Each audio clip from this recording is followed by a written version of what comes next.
Live from downtown Memphis, Tennessee, the largest single-day fundraiser for St. Jude Children's Research Hospital. Flow Sports is proud to bring you this special live broadcast.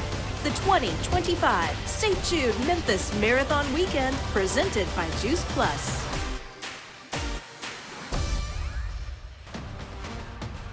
And you are taking a look at the campus of St. Jude Children's Research Hospital right here in Memphis, Tennessee. The ever-expanding campus, I should say. New building going up all the time as they try to raise funds to work to build a base that can help solve cancer, not only here in Memphis and the surrounding area, but around the world.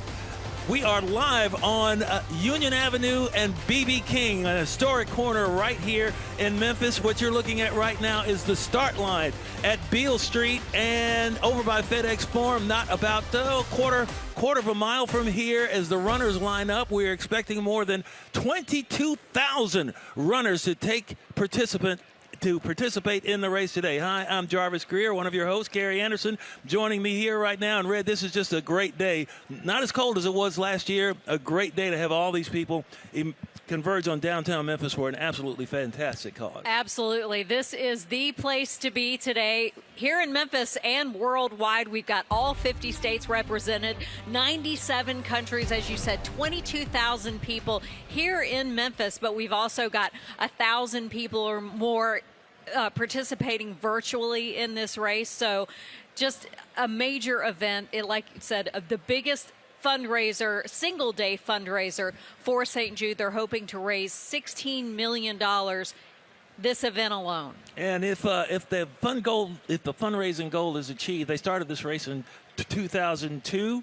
If they reach their goal this year, that'll be more than $170 million raised by this event alone for St. Jude. Just an incredible event. You can see the runners. Some of them have started early. They started a couple, I think the 10K, or there's a couple of other races that start earlier here. Some of them have just finished, and they've gotten their medals, but we're just about getting ready to start the big marathon, which is, you ever run a marathon, Red?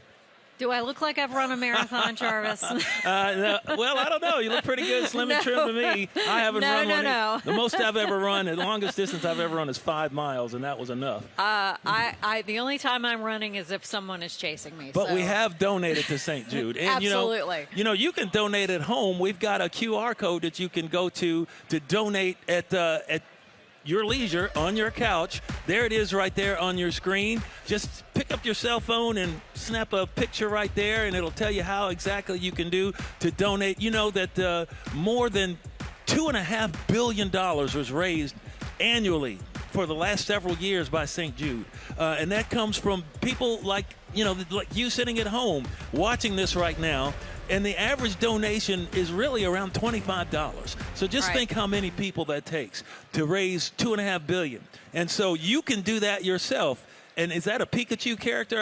I have no idea what that is right there, but I have no idea. It's something that you'll see plenty of characters along the race route today, and it's really a super fun event. It really is, but we have to remember why we're here. Right. Over 400,000 children each year diagnosed with cancer, and the funds that this event raises, it helps to take care of all of those children and improve the survival rates globally. Because we're not just helping kids here in Memphis, we're helping kids worldwide. And that's the reason we're here and the reason for St. Jude. Yeah, you're seeing some of the runners come in behind us. They were from the 5K and 10K that were started earlier before the main marathon. And it's just it's been such a wonderful thing to see all these people come out. And, they're not just running for themselves. We have St. Jude heroes that are here. The St. Jude heroes are people that not only fundraise in their off time leading up to the event, but they also participate in the race. And we had a big pasta party last night at the convention center here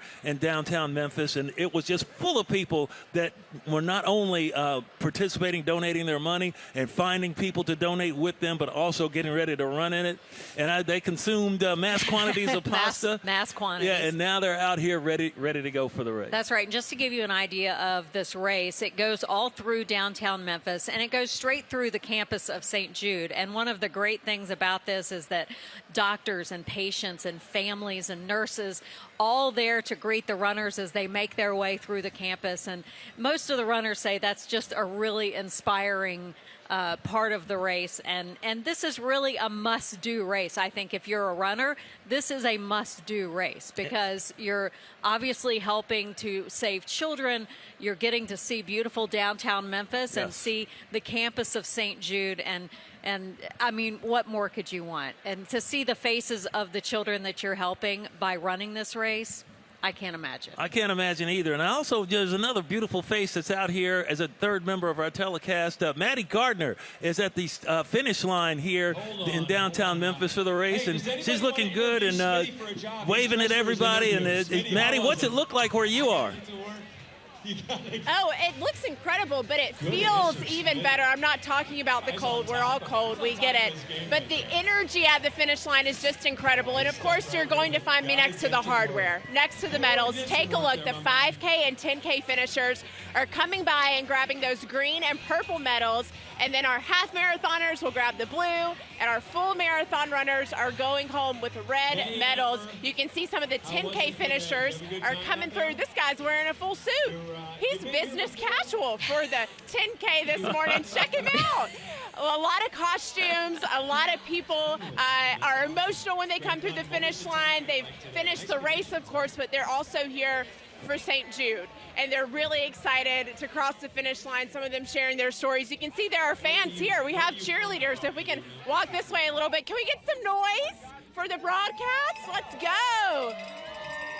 They've been here lined up early, ready to see maybe friends and family members cross or random strangers cross the finish line. We're just cheering for everyone who's out here running for the kids today. Now, where are you guys from? Memphis. From Memphis. Yes, and now you're just cheering for everyone. Everyone, but we're waiting on our friends. Okay, and what race are they running? They're running the 10K, Jay and Pat McKinney. Woo! All right, Jay and Pat. Well, the 10K finishers are coming through, so we'll see if we can catch up. After they come through the finish line, Carrie and Jarvis, they're coming, they're getting their foil blankets, maybe a snack, and taking all the pictures to celebrate their finish. Sir, if you have a minute, you are the sharpest dressed runner I've ever seen. What's your name? Smitty. Smitty, what's up with the outfit? How did you make this choice? Well, I've been telling people that I got work after this, but really, I lost in fantasy football, and this is my punishment. He lost a fantasy football bet. Well, you look great. How was running in this get-up? It wasn't too bad. Like, it can be warm, so it wasn't too bad. Well, you look incredible. How do you feel?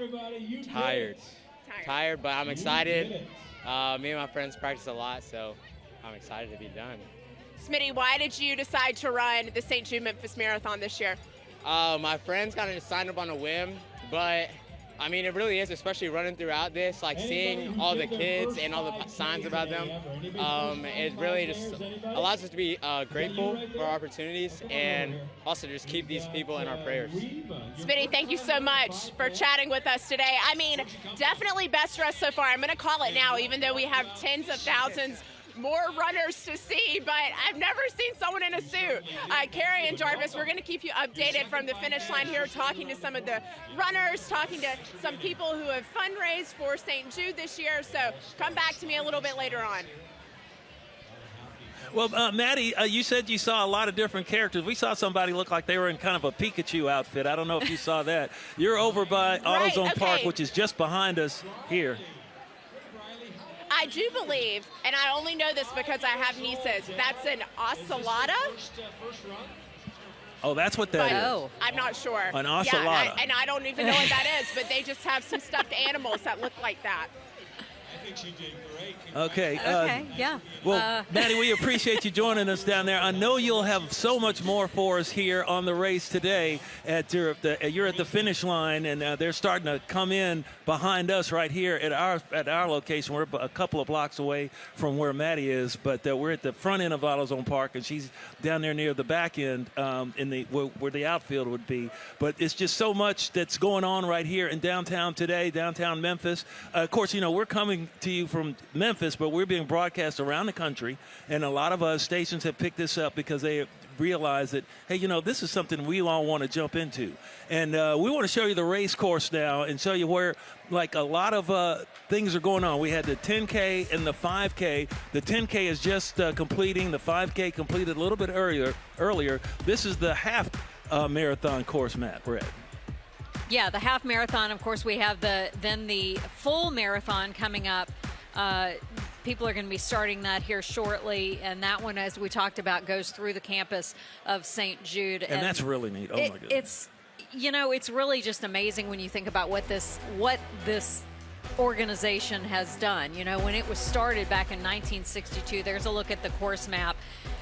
You know, you look at the campus now, and it's taking over downtown. It's really, they just keep expanding more and more, and the more they expand, the more children they can save. And back in 1962, when they opened, you know, cancer was considered, childhood cancer was considered largely incurable. Right. And they have taken the cure rate from 20% to 80% now. So, I mean, that's why we're all here. We want to raise money for St. Jude, and we want to make sure that no child dies from childhood cancer. Yeah, and you briefly saw a shot of, we have some handicapped runners out here as well. No doubt that they realize the importance of, you know, saving children, catching this disease early. 20% chance of survival when the hospital opened in cancer. Now it's up over 80%. Mm-hmm. You saw the campus itself. There was just like a little 5-star, 5-wing hospital, single floor. Now it covers several city blocks, more than 7,000 employees now, when it started out with just over 500. And so the way that it's grown, there are towers coming out of the ground every day. And you say, well, no, they need doctors, researchers, and all that. And so we're going to tell you a whole lot more about what's going on here at the marathon. The main marathon, St. Jude Holiday Weekend Marathon, is about to start. And before then, we're going to tell you we are live here at Union and BB King as we prepare for the start of the St. Jude Memphis Weekend, Holiday Weekend, presented by Juice Plus. Faith is in treatment at St. Jude, and nothing can stop her imagination. Together, we can imagine a world where no child dies from cancer. Please donate today. Varsity TV, your all-access pass to everything cheer and dance. Stream over 150 live events. Immerse yourself in the thrill of live competitions. Relive every moment with rebroadcasts and replays. Experience the magic again and again. Stay ahead of the game with The League by Varsity All-Star. Follow the points race, get expert insights, and stay updated with the latest news. View scores as they're released and track your team's success throughout the season across the entire country. Unlock the secrets of cheer and dance with our exclusive content. We have trained for this moment. It does not matter what anybody else has done. Go behind the scenes, witness the magic, and hear from the best on and off the mat. Subscribe today. Varsity TV, where the spirit of cheer and dance comes to life. My little miracle is Beckett. You look great. A month after his 3rd birthday, he got diagnosed with ATRT brain cancer. You never think it's gonna be you. All you can think of is, the kid's not gonna live. I wish my cancer was gone.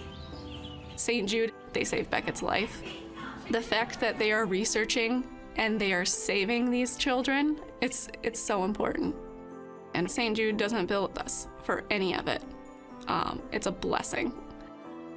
We wouldn't be where we are without St. Jude, and in turn, we wouldn't be where we are without those people that have donated. You can help save the lives of children like Beckett by supporting St. Jude Children's Research Hospital. People that donate are giving our kids a chance to live.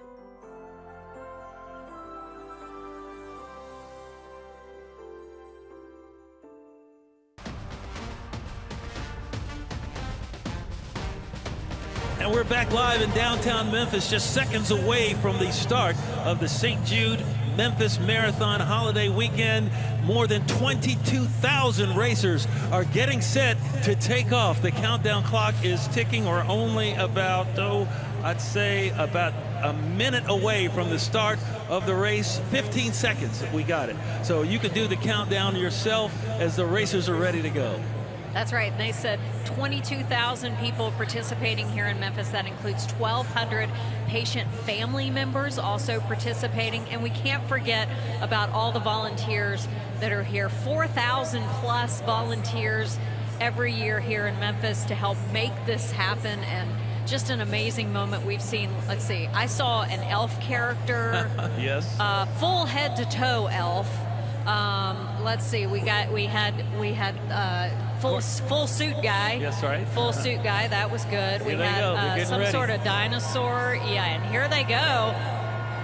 The Memphis St. Jude Marathon underway here.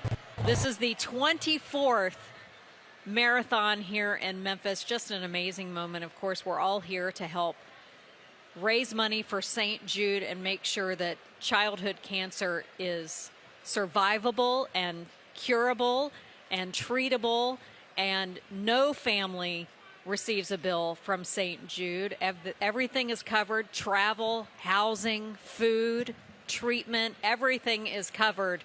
And that's the reason we're raising money here for St. Jude. Yeah, it's not just the treatment that you get. It's the fact that, you still have a family. Right. They're wondering, wow, what's going on? How am I going to pay? How am I going to do this? And that's so much to put on a parent that has a child. It's already tough enough when you have a child that's battling cancer. Mm-hmm. But when you have to put on the fact that you still got to pay your mortgage, you still got to do this and that. Right. Well, they have housing here for a parent. They have housing, for siblings even when because how you going to find babysitter? How are you going to do this and that when you have someone that's in dire need? And St. Jude is not stingy with their protocols and how they do things here. They extend their treatments to all over the world so everyone can have a chance to know and learn and hopefully treat and cure what the doctors here on campus in Memphis, on the St. Jude campus, have been able to do. And because of St. Jude, 4 out of 5 children will survive cancer. And Jarvis and I both have been touched by cancer, yes. And we know how much it takes to be a part of that world. And I can't imagine having a child. Yeah, we're old people. We're old. We've been around. We've had a chance to live life. Right, but having a child and having to... Well, I'm old. You're not old. I'm sorry. Yeah, I didn't want right. to... She's going to hit me in the head later. Right. Well, so when St. Jude opened in 1962, like we said, childhood cancer was considered largely incurable. But since then, St. Jude has helped push the overall survival rate from 20% to now more than 80%, and we will not stop until no child dies from cancer. And that's the mission of St. Jude. That's the mission of all these people here running today to help raise money for this fabulous institution. And everyone says it's a must race. Yes, it is a must race because it just warms your heart knowing what you're doing to help the children of St. Jude. And it's been voted, this particular race has been voted the best marathon in Tennessee. Well, of course it was. And all the, every major city in this state has a marathon of some sort. Exactly. But this one's voted the best. Not just because of St. Jude and the cause, but because of the race routes. I mean, the routes for the marathon, the half marathon, you get to run by the Mississippi River. You get to run through the campus of St. Jude itself, which is such a moving thing. The runners all say, this is why we're doing this. Because we get to actually see where our money is going, and we see the results of, and it's come there. Like I said earlier, there are more towers coming out of the ground. There are 2 15-tower stories. The superstructure is done. Now they're just finishing out the buildings. That they've got others that they've cleared ground for, to bring in more doctors, to bring in more researchers. And you got to have office personnel. You got to have people to do this. You got to have drivers and this and that. It's not just the fact that you got people, chemists and all those. You got all the ancillary people around there, and they all got to get paid. Right. So it's not. This doesn't happen for free. And but the fact is, when you're working for a good cause, you work extra hard. And when those runners run through that campus, they see something that just really makes them give that extra to make it all the way through. And one more thing, Red, we are here at the corner of Union and B.B. King in Memphis, right next to AutoZone Park, the baseball stadium, and the Peabody Hotel is right in front of us.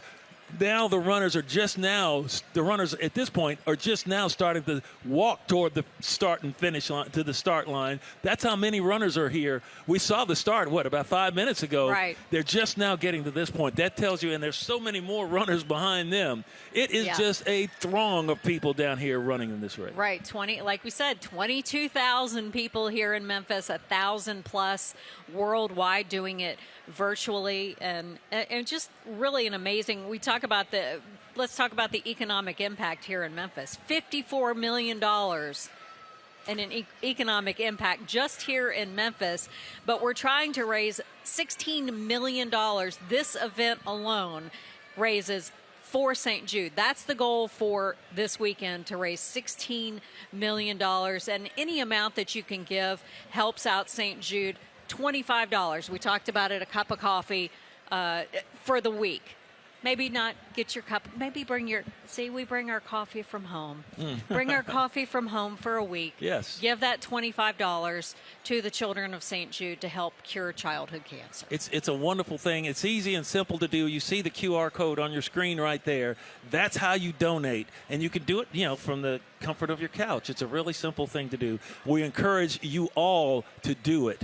Definitely hit that QR code and also hit that checkbook, send it to St. Jude. And it doesn't have to be a large amount. We talked about the $25 is the average amount. $5 is fine. We know that times are tough.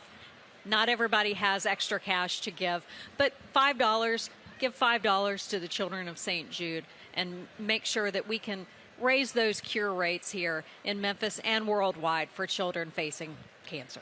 So how did St. Jude get started here in Memphis? Well, we're going to tell you right now. More than 70 years ago, Carrie, Danny Thomas, the actor, remember Danny Thomas? I don't know. I'm old enough to remember the show Make Room for Danny. I don't know if you remember that. I am not. I'm old enough to. I saw it live when it was done live. Danny Thomas would come out and do his show. Some of you out there may remember the show, but Danny Thomas, he was then a struggling young entertainer, and he prayed to St. Jude Thaddeus, that the patron saint of hopeless causes, that if he said, help me find my way in life and I will build you a shrine.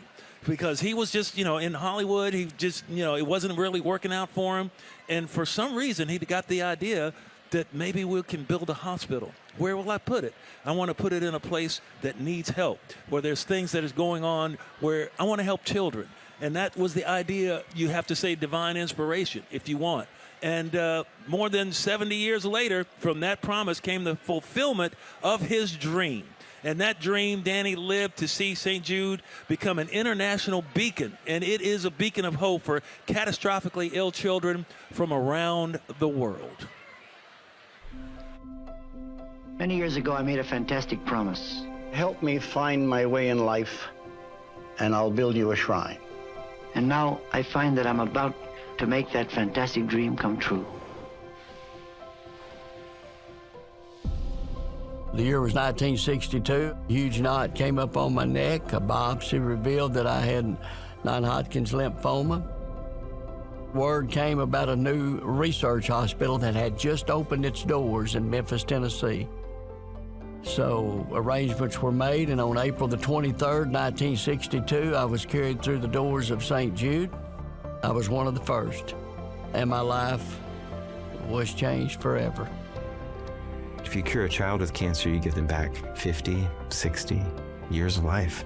That's not years or decades anymore. You're talking lifetimes. Long life is the goal, but long healthy life is really the goal. We got to St. Jude in was November of '74. The survival rate for acute lymphocytic leukemia was 5 years, 50%. Now the survival rate is 94%. They saved my child's life, my only child, and without St. Jude, she wouldn't be here. St. Jude did such a good job in 1995 of setting me up for that level of success that I've been able to do a lot of really cool stuff. Toured all over the United States. I've played in South America a lot. I've never one time not been able to do that stuff. I'm alive, get to, just live a full life. I got to go back to high school, and I got to go to college, and I got to do all the fun things that life has to offer. And I get to have my dream job, and I get to work here at St. Jude. St. Jude le devolvió la vida a mí. St. Jude me hizo más fuerte, me hizo más Feliz, me deseo más que pueda lograr todo. St. Jude is a tremendous blessing, not only to my family, but to children around the world. St. Jude created the St. Jude Global Program that basically has that aim of bringing capacity and quality of care to all the children with cancer and other catastrophic diseases wherever they are. The world needed to see a movement, and a movement that it could not stop. Once you start that movement, we're unstoppable, right? And the St. Jude Alliance represents that. We do not stop.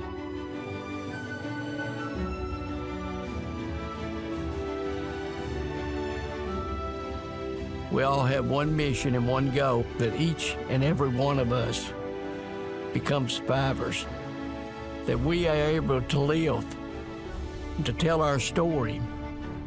St. Jude has been a blessing to us, and it has translated to life for our child.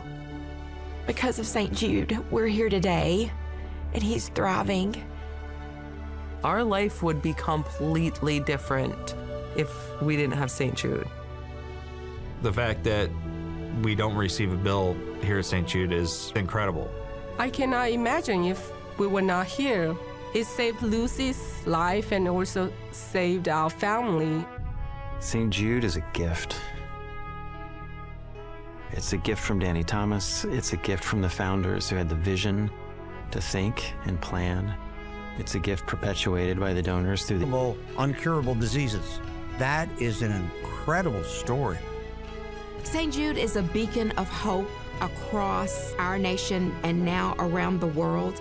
And that should give all of us a sense that the future can be brighter, that together we are better. I need your help. I can't do it alone.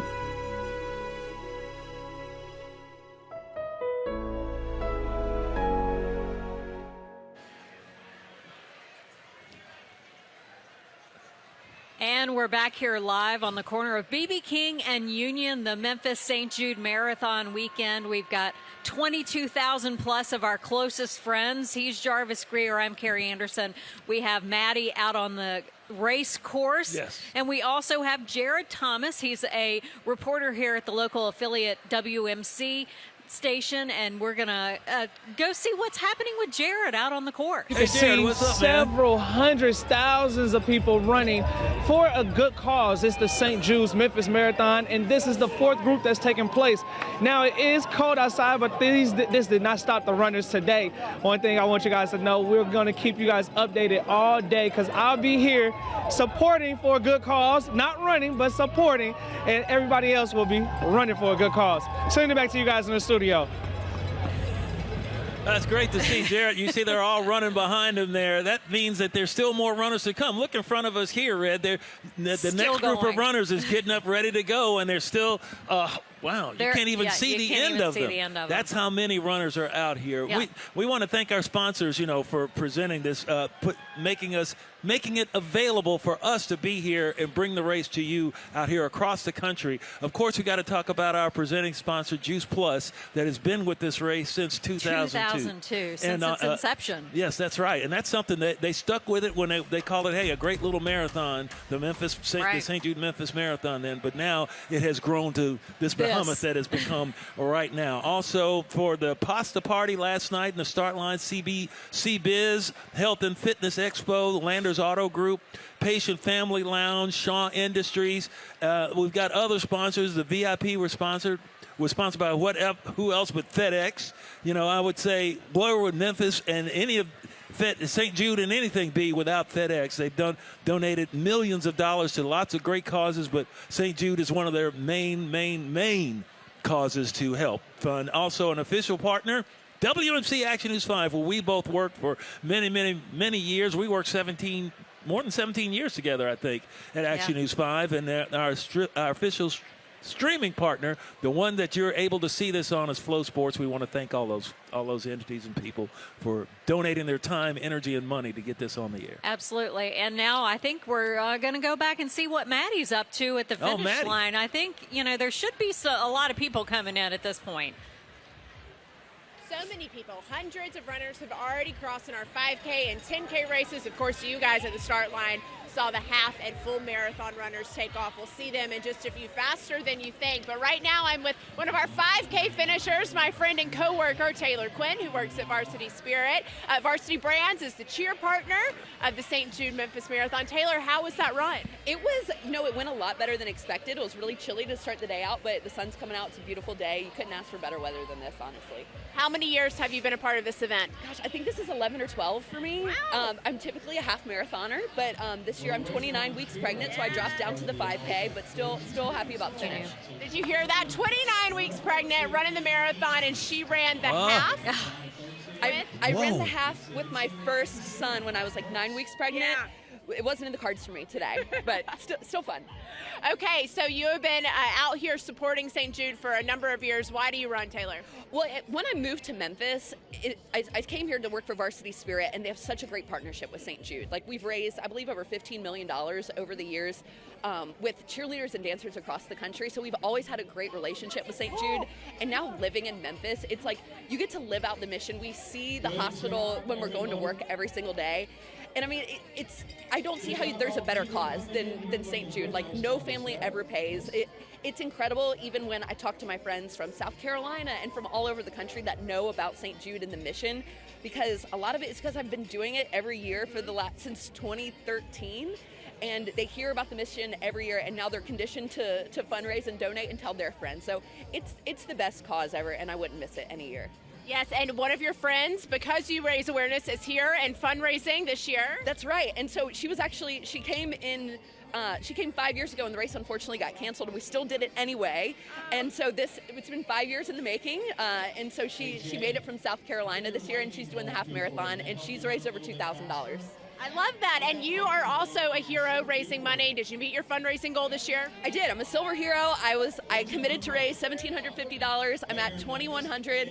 And honestly, all it took was one Facebook post showing how pregnant I was, and the dollars started coming in. So that made it a little bit easier. I think people felt bad for me this year. We don't feel bad. We are so happy that you're here and running. You look great. I'm glad you finished. And we're waiting on Taylor's husband, Patrick, to cross the 10K finish line any minute now. Yes, be on the lookout for a man dressed like Santa wearing blue jeans. I don't understand, Taylor. I could never. All right, thank you so much for chatting with us. She's got her St. Jude merch on, her scarf. She's got the socks. I don't know if you can see them, but she's ready to go. Yeah, I've got spirit. Oh, shit. Wow. Thank you so much. Yeah, guys, it really is. I mean, a lot of spirit out here at the finish line as more and more people cross over. Elated. I would be happy to be running too, to be done running. Maddie, it's amazing. 29 weeks pregnant. I feel like a slug. And Maddie, I have to tell you, Maddie was on our broadcast last year, our telecast last year, and she trooped it out because, I think you were 10 months. You were very, very pregnant by the time it was time to start this thing off. And you weren't running, but you were holding the mic there, and you were holding the fort down on the race course. No, okay. Yeah, I was about 29 weeks pregnant last year, but I was, definitely not running, Jarvis. I was stationary, sitting down in between the breaks. So we are not built the same. You trooped it out, though. I mean, I'm telling you, you got to be there in the cold, holding the mic and finding people. So you are moving around some, and but now you got a little present that's 10 months old now, right? That's right. She is at home this morning. It was a little too cold to bring the baby out to the marathon, but my husband, her dad, is running the half. So we're all out here today supporting St. Jude, and we have a babysitter at home.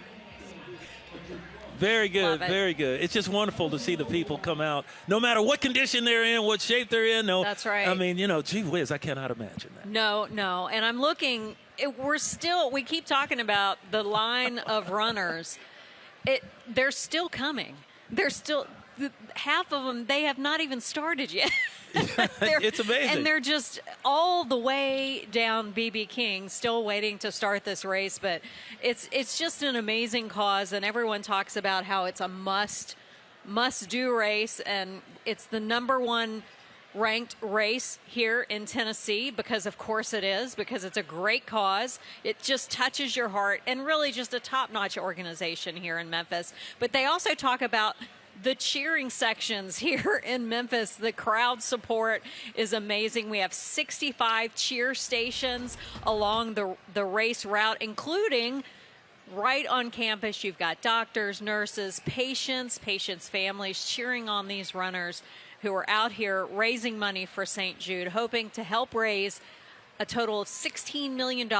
This event alone is the largest single-day fundraising event for St. Jude right here in Memphis, but people participating all over the world. We've got 1,000+ people participating virtually. So 65 countries represented here, 97 countries. 97 countries represented, all 50 states, whether they're here, whether they're running in their home state, just people participating and doing what they can to help support St. Jude. And as the runners continually pass through the start line here in Memphis, we're going to take a break right now. But when we come back, we're going to have a patient story to tell you. But right now, let's take a break here on the St. Jude Memphis Marathon Weekend, presented by Juice Plus. My daughter Madeline was diagnosed with cancer at the age of 12. She loves Christmas. Well done, so Maddie. I'm Great gonna give her job an on the amazing interview. Christmas. Being able to be here with her, it is such a gift. Gratitude is not a big enough word for it. Hello, everyone, and welcome to the Varsity TV studio. The 2025 Cheer Sport National Championship.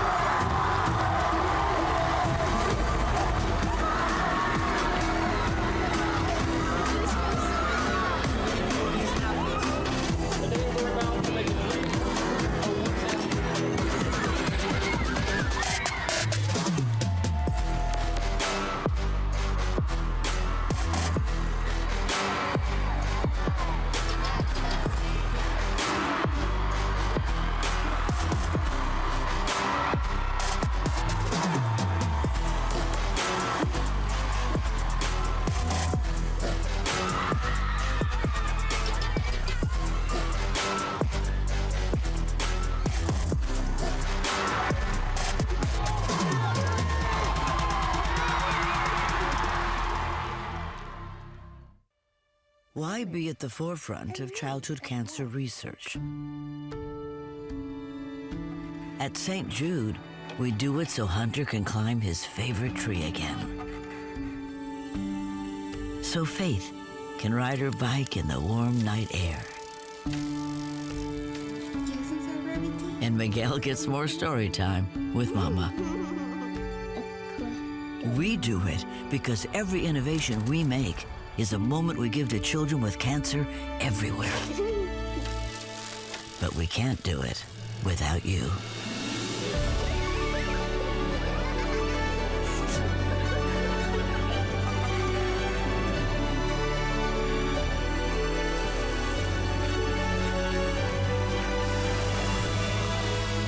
Help St. Jude give children with cancer more moments.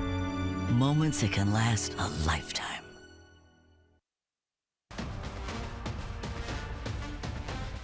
Welcome back to the St. Jude Memphis Marathon Weekend, presented by Juice Plus. You're looking at the thousands of runners still waiting their turn to take off on the course here in downtown Memphis. More than 22,000 runners are taking part this year. We're hoping to raise more than $16 million for this event alone. It's a standalone event. It's raised more than $170 million since its inception back in 2002. Each year, an estimated 400,000 children worldwide develop cancer.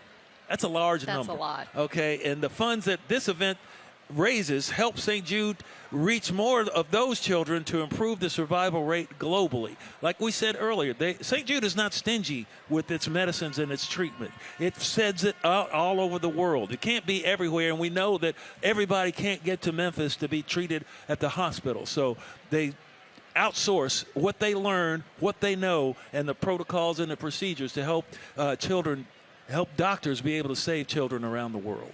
That's right. And of course, this all takes money, funds. Yes. But the good thing is that no family ever receives a bill from St. Jude for treatment, for travel, housing, or food. That's so they can focus on getting their child well. And that's what this is all about. And I think I think I see the end of the runners coming here. We've actually reached the last grouping of people coming here. 24 minutes after the official start of the race. Right. That shows you how many people it is. And this is not a small street now. This is on B.B. No. King. And it's between the Peabody and AutoZone Park right here behind us. And it's just so many people that have decided to give not only of their time, but to put their feet to the street, so to speak, and also to give their money for St. Jude to keep this operation going. And it is one heck of an operation. Right. We showed you earlier on our aerial view what the campus looks like. It did not have the new towers that are going up. They've also cleared some land next to the hospital where more towers are going to be built. When this started, you saw in the piece with Danny Thomas, who founded the hospital. There you see on your screen right now, you see what the campus looks like. And you can't even really see where the original building was. You see the red St. Jude logo on the side of the building right there. Well, right in front of that is where the original little 5-wing hospital was built.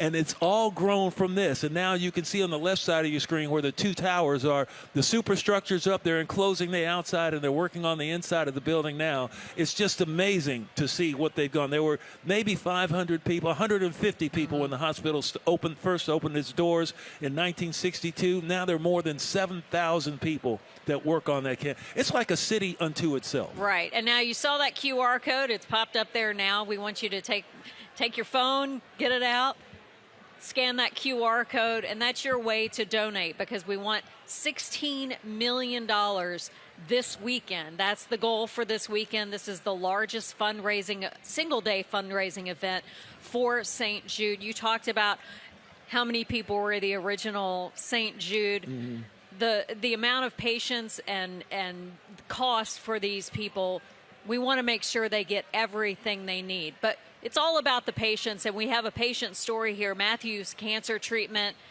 is now several years behind him, and that is a good thing. Life is back to normal. But back when St. Jude was started back in 1962, the survival rate for his type of cancer was only at 4%. 4%, wow. 4%. Now St. Jude has achieved a 94% survival rate for lymphoblastic leukemia, and they won't stop until no child has cancer.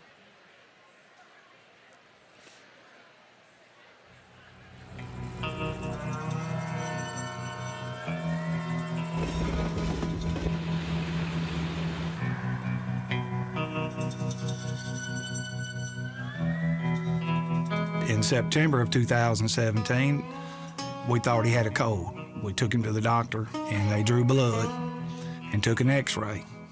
And unfortunately, they found a mass.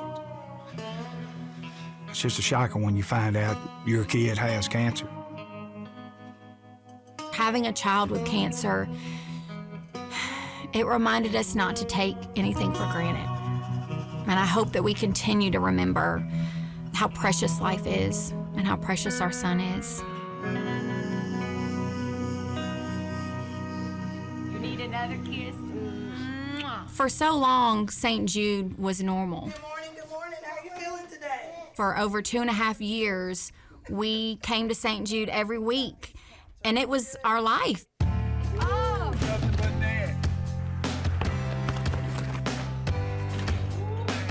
He's been off treatment for 4 years now, and life is pretty much normal. 2 runs. We hang out as a family, find joy in the little things, living out in the country, enjoying life. St. Jude reminded us that, life can change in a minute, because it did. She just wants to make sure it's in. It is so far removed, treatment is. It can be easy to forget. He hasn't always been healthy. There was a time where he was fighting for his life.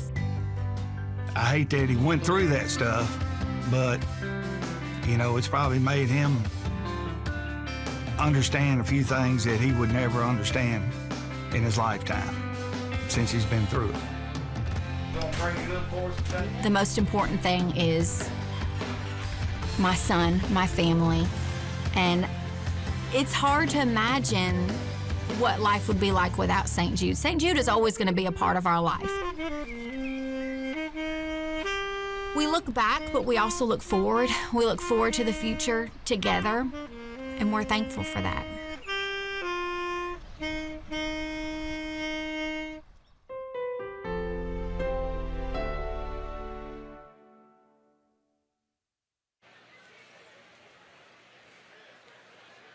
St. Jude Children's Research Hospital really is leading the way in the way they treat and defeat childhood cancer and other life-threatening diseases. Every child deserves a chance at their best life and to celebrate every moment. And when you give to St. Jude, you can give kids with cancer around the world that chance. Together, we can save more lives. You know, treatments developed at St. Jude have helped raise awareness for their survival for children with cancer in the United States, where it's 4 out of 5 children in the United States will survive cancer, and that's just an amazing stat when you think about it. It's amazing the things that they do. You know, I've got a personal connection to St. Jude. My wife, Emily Greer, worked there for 30 years at ALSAC, American Lebanese Syrian Associated Charities. They raised the money for the doctors at the hospital, and she got to work with both. We have to mention Richard Shadiak and Dick Shadiak, 2 of the CEOs of the hospital. Richard Shadiak turned the first spade of dirt for the hospital with Danny Thomas, you know, because both are Lebanese, and they came together and decided they were going to do this right here in Memphis. And then Dick Shadiak came on later to take over after his father retired, after a couple of interims. And it was a labor of love for that family, and it was a labor of love for my wife. She saw it go from raising more than $100 million to now the $2.5 billion that it raises every year. And shout out to Emily. I have to say that because it's just, you know, when you do that and you work so long, and then you got a chance to go through the hospital and see what they do. It doesn't matter the hours or the times or the functions or the things you have to go through to be able to get and ask people. It's a good ask. Right. You know what I mean? It's a good, when you go on the road, she's been to Seattle. She's been to in places in Texas. She's been to the East Coast. So all over the place and with your hand out saying, we need help for the children here, for the doctors at St. Jude. Do what they do. And, boy, when they do what they do it right. Right. We had Rick on last year. We'll have Icon on, the new CEO here a little bit later. But when St. Jude opened in 1962, childhood cancer was considered largely incurable.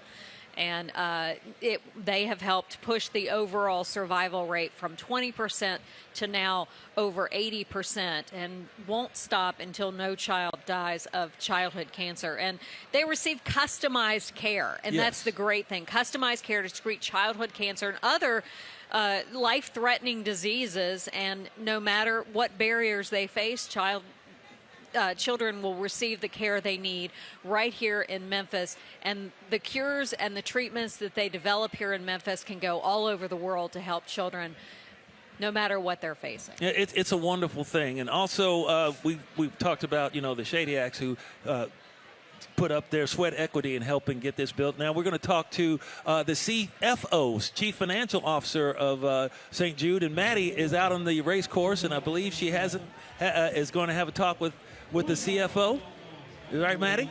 Absolutely. That's right. This is Kara Getter. She is the CFO of ALSAC St. Jude. That's the fundraising and awareness arm of St. Jude. Just finished the 10K, her first time running in this race. How do you feel right now? Oh my gosh, I feel amazing. It's just so freeing. My heart is full. Of course, I'm a little tired, but it doesn't matter because as I was running, I saw all of the signs of whether it was bereaved families or families that have children that are thriving and now adults. It just kept me going. It was so motivating.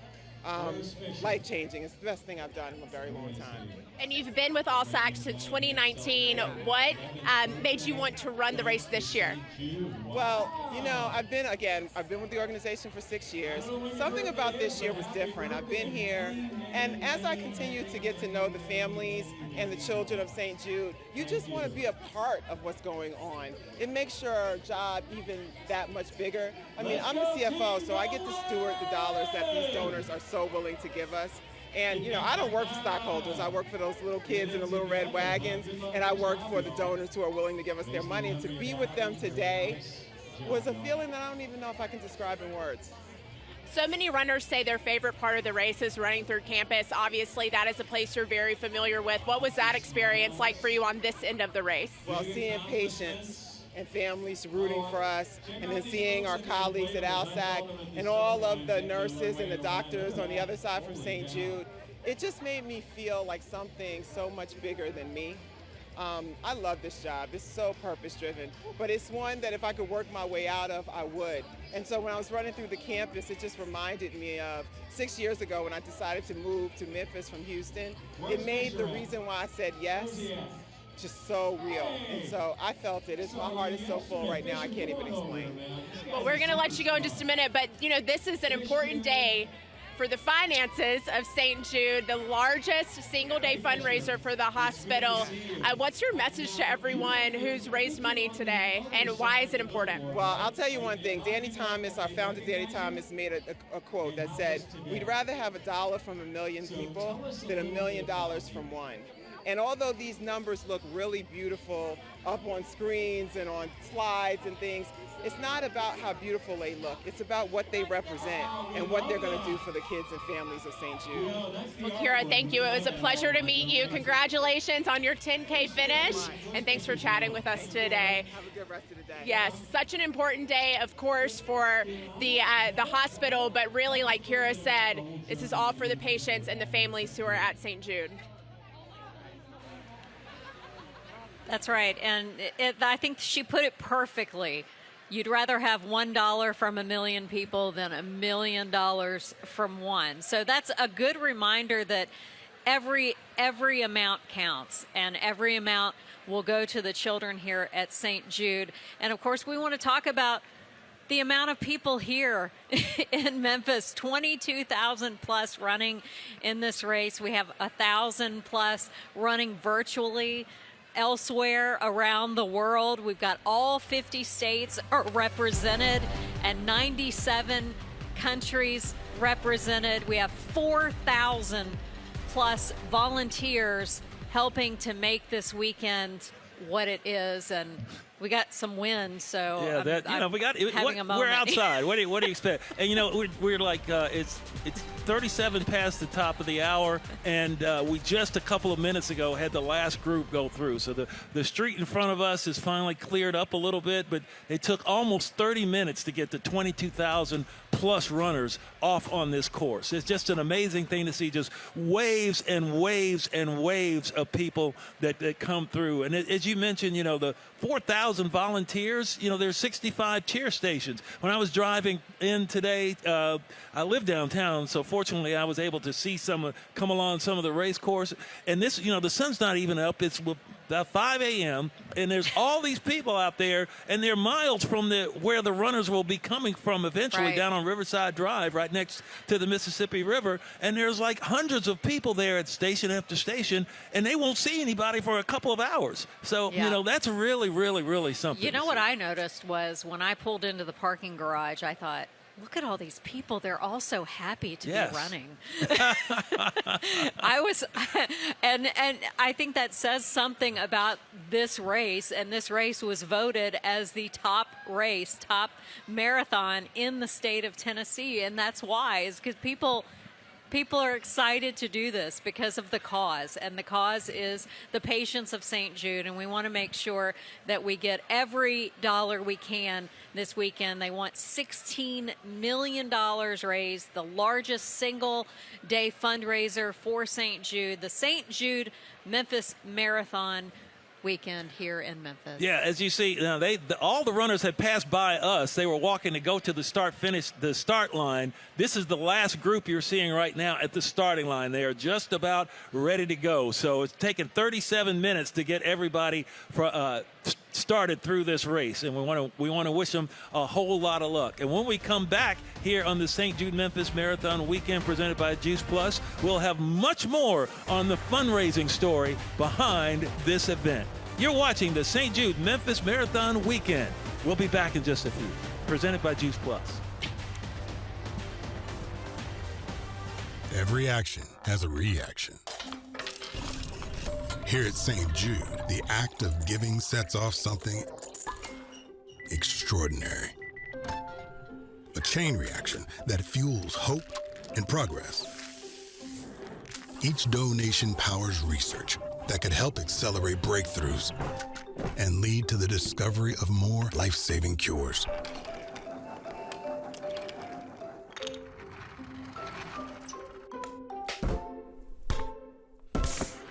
Join the mission. Be the spark. Support St. Jude today.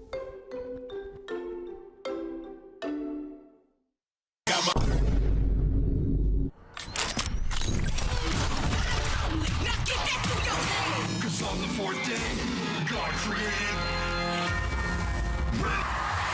Legend ain't cursed out. Get this beating wildin' out. You don't get it yet. I'm back as you can hear me say BKA. We don't play. Some Brandon all up in your face. All up in your face. All up in your face. BSB Black Struck back. I got my kids with me. And you thought back.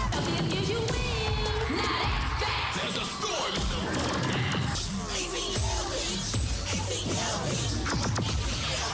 Get home. 813 on top hunting. The bulls are running. You better watch out. A stampede is coming. Like a bull in the ring, you're about to get squashed.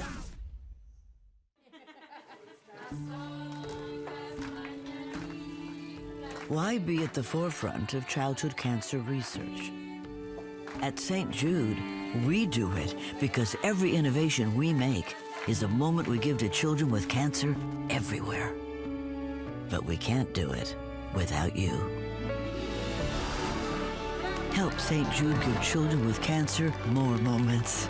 Moments that can last a lifetime. Exactly. It's absolutely worth it. And we are live. Welcome back to St. Jude Marathon Memphis Weekend. We are at the finish line of the marathon. I'm with one of the 10K finishers, Lauren Salambini. She is Miss Volunteer America for 2025. Lauren, it is a pleasure to meet you. How do you feel right now? You just finished the 10K. I feel great. I feel like it's a blessing to be able to move my body in the way that I can, and being able to dedicate it to such an incredible cause is so incredible. And she told me just moments ago that she's coming back next year and she's going to win the 10K race. So we'll see you again next year, Lauren. Tell me, what is Miss Volunteer America? So it's a newer pageant. I'm the 4th national title holder, and as Miss Volunteer America, I get to be a national brand ambassador for St. Jude Children's Research Hospital. I've successfully raised over $13,000 for St. Jude. I've been able to fundraise and work with them hand in hand, go tour campus, and really just share the message of St. Jude. And it's been so incredible and so heartwarming to be a part of a cause that's so much greater than myself. And why St. Jude? What does this mean to you? I think the Miss Volunteer America heart just aligns perfectly with the morals and the roles of St. Jude. And so it's been an honor to work with them and just see the growth that's coming, because it's truly life-changing. And how is the race today? And how are you feeling running through the course? What was keeping you going and motivated? Right before the 2nd mile, you're running through the campus, and there is just lines of families and patients, and I think that was my motivator, because I realized what I'm doing this for. No matter how tired I am, I'm not in the worst of it, and so really just keeping a positive mindset and pushing through is really key to successfully finishing the race. And you are on a tour with your new title, so tell me where you've been and where you're going next. I mean, I've been to 15 states so far. I'm going to DC next week to work with the Salvation Army, and then I'll be back in Tennessee the week after that. So I'm busy. I'm traveling the country as a 19-year-old, and I'm loving it. Well, Lauren, thank you for taking some time to chat with us today. Congratulations on your finish, raising $13,000 for the kids at St. Jude. That's truly incredible. Thank you so much. Guys, I mean, you hear stories like this. Lauren is just one of tens of thousands of people who have raised money today, and it's why we're all here. Yeah, it's really something. You know, she talked about, you know, I did the race, you know, I'm kind of hurting a little bit, but I feel great. And that's the thing about it. You know, sometimes you gotta hurt. You gotta feel some pain. And sometimes it's kind of painful to reach in your wallet and pull some money out to give to a cause that may not affect you directly, but you're helping someone in need. The money is well spent. We're seeing sweat equity out here today by all the runners. And, you know, now we want the people at home to give a little sweat equity and say, oh, I don't know if I can do it. I can reach in my pocket, pull out. Yeah, okay, I'll do it. You hit that QR code, and you'll see the QR code again. We'll run it throughout the program here today to show how you can donate to St. Jude and, you know, make the dream alive, stay alive, and continue to be alive. Right, and she said, you know, even though she's hurting a little bit, she's not in the throes of cancer treatment. So, I mean, that's, when you think about it, I'm sure a lot of people are getting a little perspective out here, especially when they're going through the campus. You see the faces of the kids are out there cheering you on, and the doctors and the nurses and the families cheering on these runners. But I'm sure that puts it into perspective a little bit. It reminds you what you're out here for. Yeah, and there's so much to think about, you know, and that's what you think about when you're hurting coming around mile 13 or when you're pulling that hill on Riverside Drive going up to the top. It's you know, there's so many things that I don't think I can make it. I don't know. It's not that windy a day today, but there is some hills in this course around and through downtown. And then when you get to the campus and you see the buildings and you see the families that are out there that have children that are in the hospital and that are going through this, and I can make it. I'm doing this for them. It's not for you. You're doing it for them. And when you do something, you make a selfless act like that, it makes you feel that much better. Yeah, 22,000 people plus here racing in Memphis, 1,000 plus virtually. So that just tells you what this organization means to not only Memphis, but this country and the whole world, really. We've got 97 countries represented, all 50 states. So everyone is here for the children and here to raise money for this very important organization, St. Jude Children's Research Hospital. And, you know, you never know what your actions today will impact the future. How will it impact the future, and how will it impact the people around you? For the family of St. Jude patient James, that especially rings true, since his great-great-grandfather now was one of the first fundraisers to make sure St. Jude, the dream of St. Jude, becomes a reality. Legacy is what you leave behind. We're all here for a short while, and what's going to be your mark? What's going to be what you're remembered by? My grandfather was very much a believer in the American dream. As a Lebanese American, he was very proud of Danny Thomas and his mission of wanting to cure cancer for children. As a fellow Lebanese American, he very much wanted to help Danny Thomas to get St. Jude established.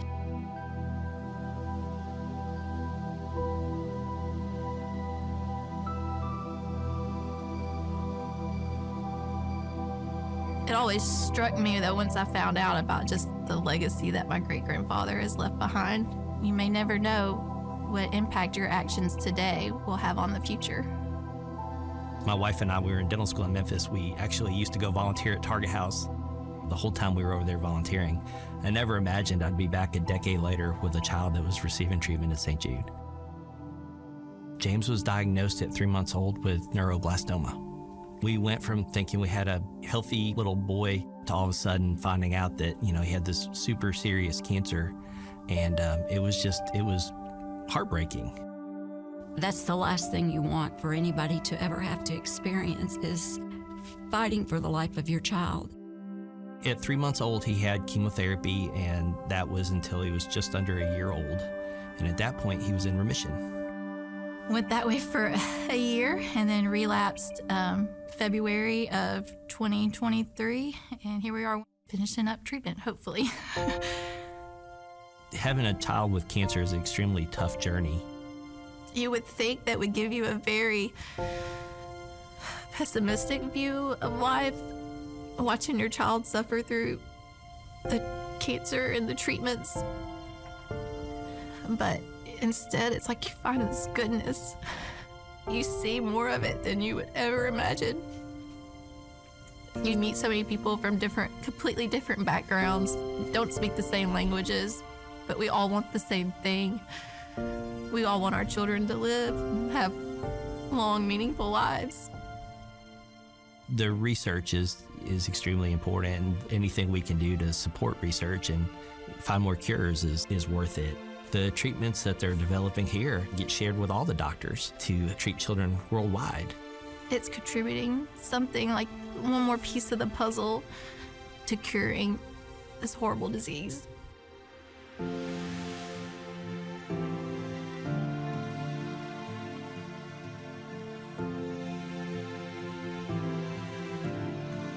St. Jude is huge, and it's a world leader in cancer research and finding cures for catastrophic pediatric diseases. It's huge. Danny Thomas, a Lebanese American, I see his name and I'm proud, and it gives me great hope too, because what St. Jude has done is tremendous, and it keeps growing. And I think that's the strength of faith and charity from so many people that share that mission and believe in what he set out to do, that it does keep growing. My great papa would be so proud of James because he's such a fighter. And it makes you think about what kind of legacy you're going to leave behind. Make it meaningful. Make it impactful.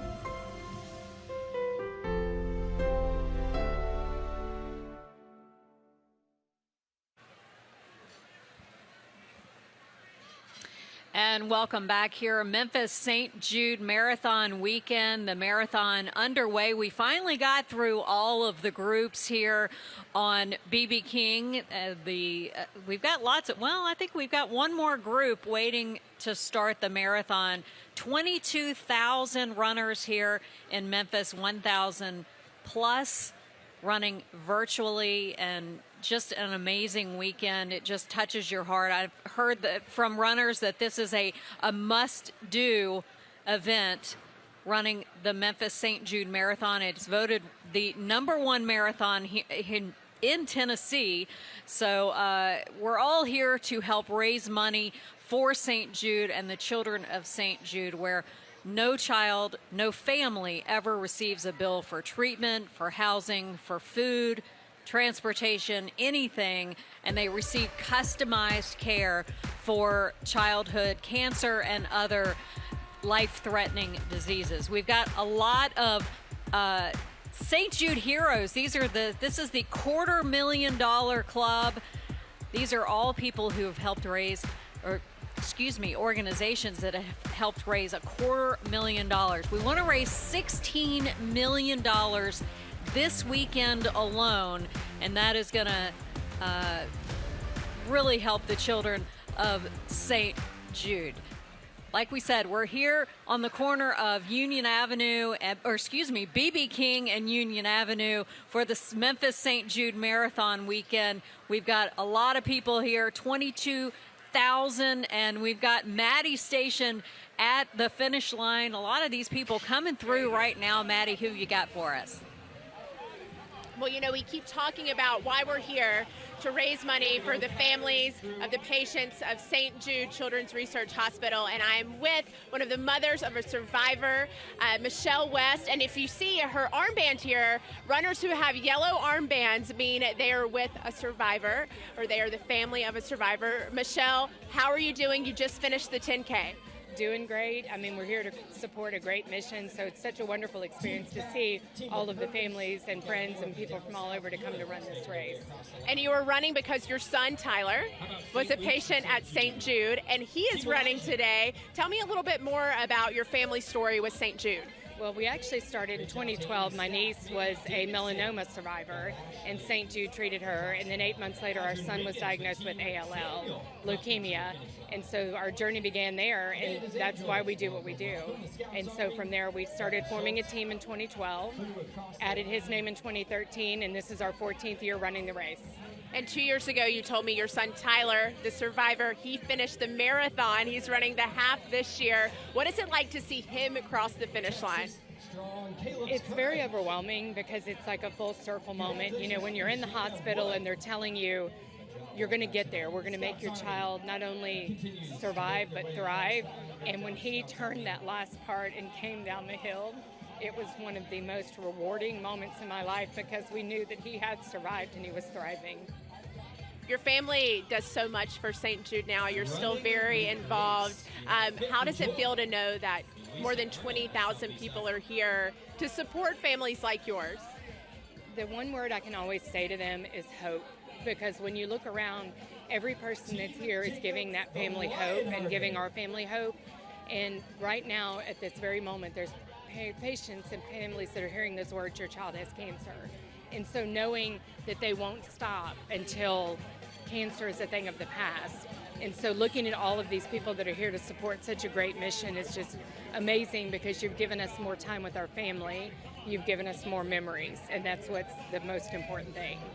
So we've talked to runners who talk about running through campus and it being such an emotional experience. There's another part of the course for you that we may see Tyler on. Can you tell me more about that and what it's like to pass by that? Yes, so it's called the Miracle Mile, and they have patients when they were in treatment, they have a picture of them, and then another picture showing later. And so when we got to that Miracle Mile, Tyler's picture is there when he was a patient, and then a few years later after he completed treatment, and it's such an inspiring thing to look and see all of our friends that we know from the hospital on there and knowing how well they're all doing now. And it gives you that extra push to remember why you're doing what you're doing. And how is Tyler doing today? He is absolutely thriving. He's going to be, finishing up his half marathon. He is thriving in Alabama. He's a sophomore, majoring in mechanical engineering with a minor in neuroscience. He wants to develop prosthetics to help other generations of people that lose a part of themselves. So he's doing great, and we're so proud of him.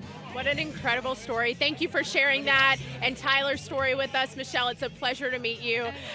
Guys, this is the why. This is why, and Michelle understands, what it's like to be there and to hear those words. And, it's just a really good reminder of why this morning and why this hospital is so important. Absolutely. Thanks, Maddie. Yeah, we are here to help raise money for St. Jude. $16 million they're hoping to raise this weekend, the largest single-day fundraising event for St. Jude.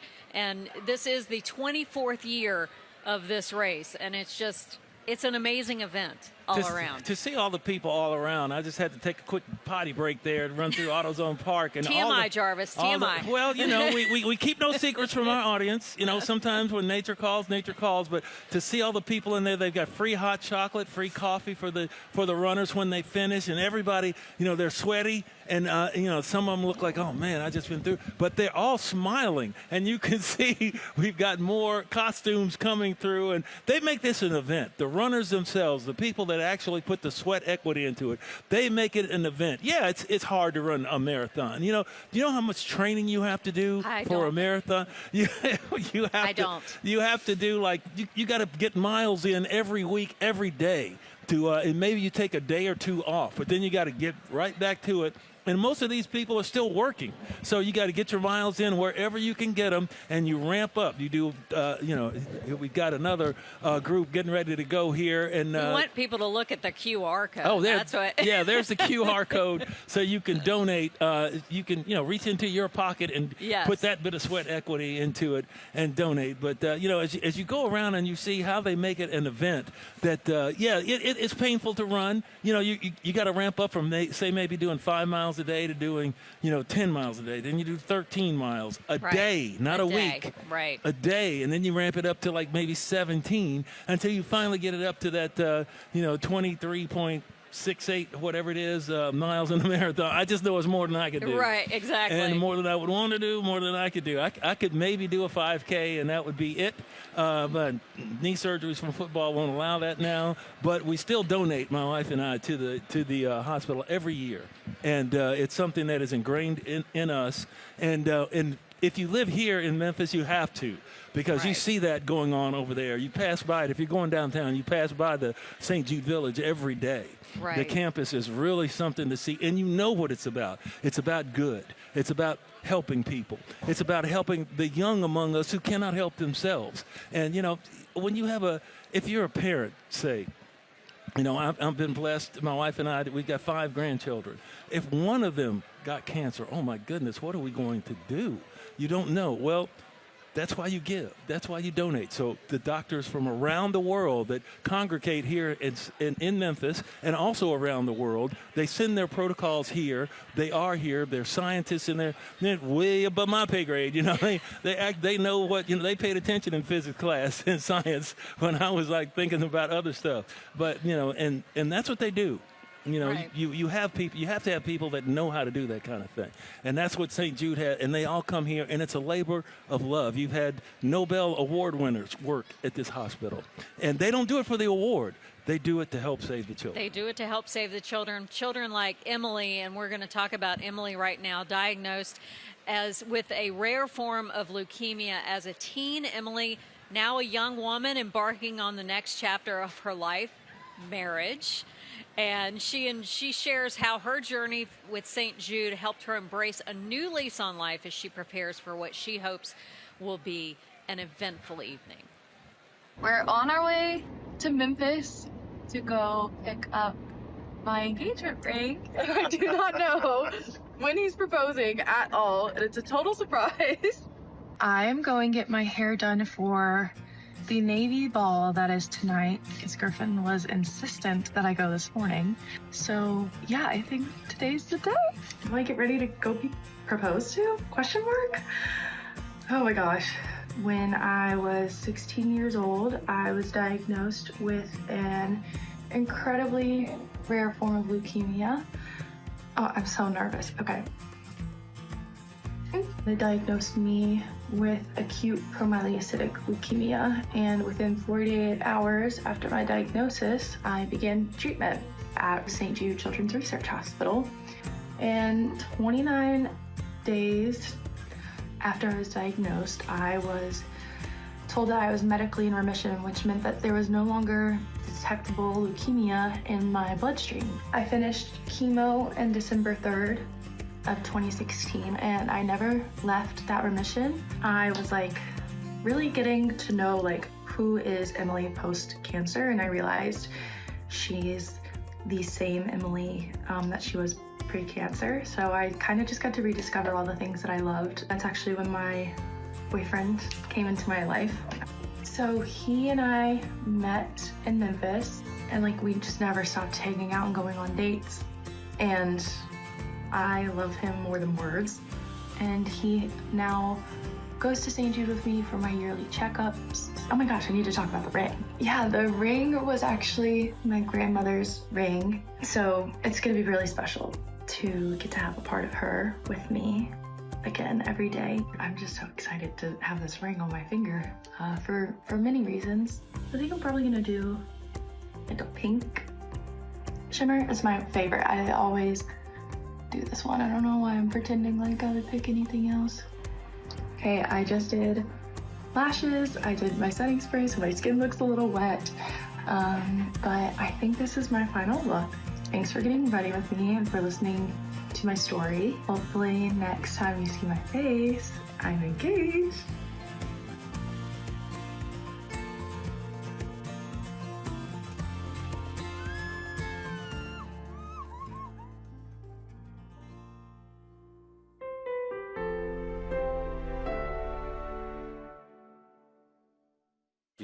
We're good. Okay.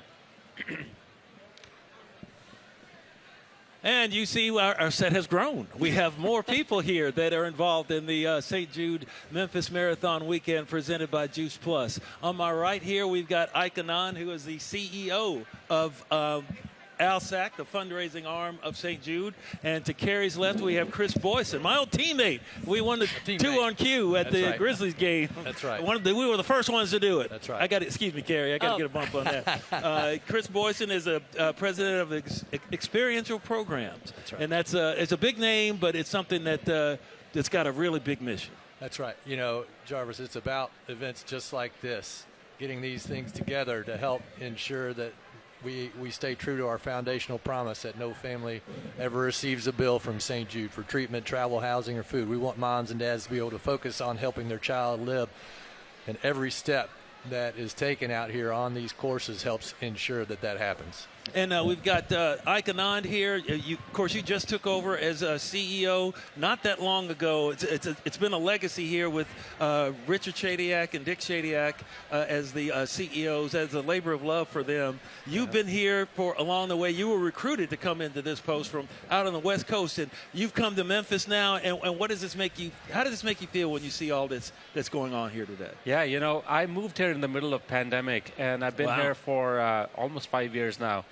But the first 4 years, I was behind the scenes. Yes. I was one of the guys helping set it all up. But this year, being out and center and meeting all the donors, meeting all the runners, it's just so special. It's Jarvis. It's just mind blowing. It's the passion, the enthusiasm, just the energy around you. It's just infectious, and I'm just enjoying it, loving it.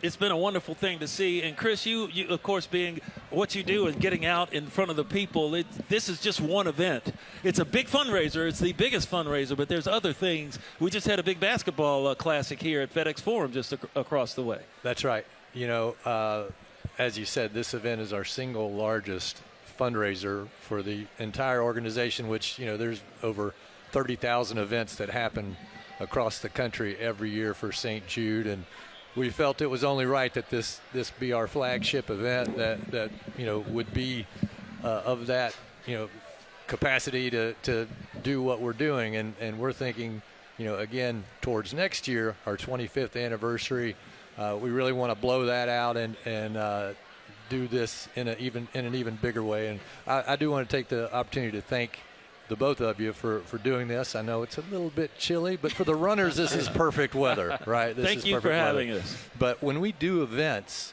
we do them generally in keeping in mind that we need to scale them. You know, we started with one radiothon in Randy Owen in 1989. Now we have 300 of them. We started with one Dream Home in Shreveport, Louisiana, and now we have over 50 of them across the country. That's how we work. You know, our mission is a big one. It's a global one.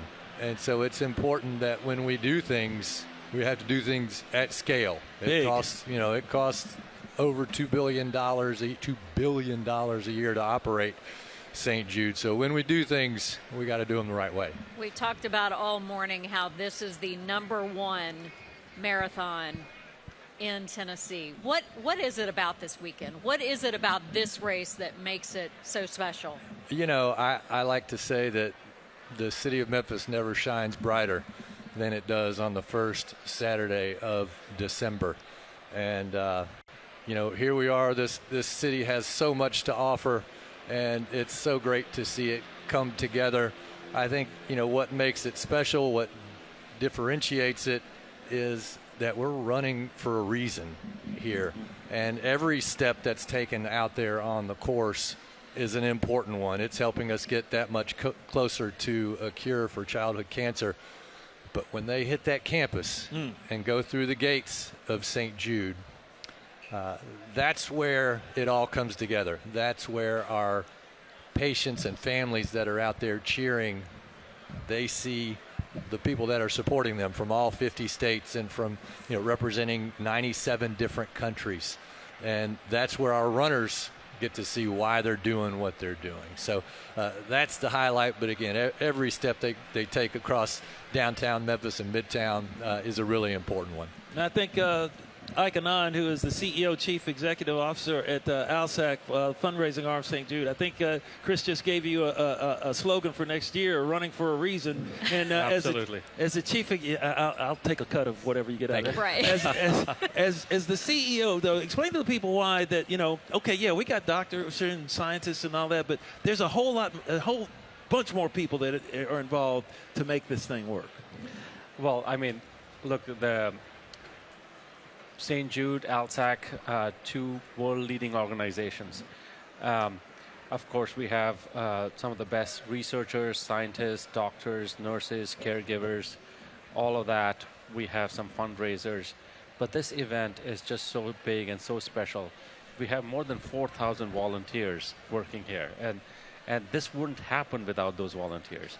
We have sponsors, we have supporters lined up, and of course we have all of our staff working overtime. So it makes a lot of difference that the whole city comes together.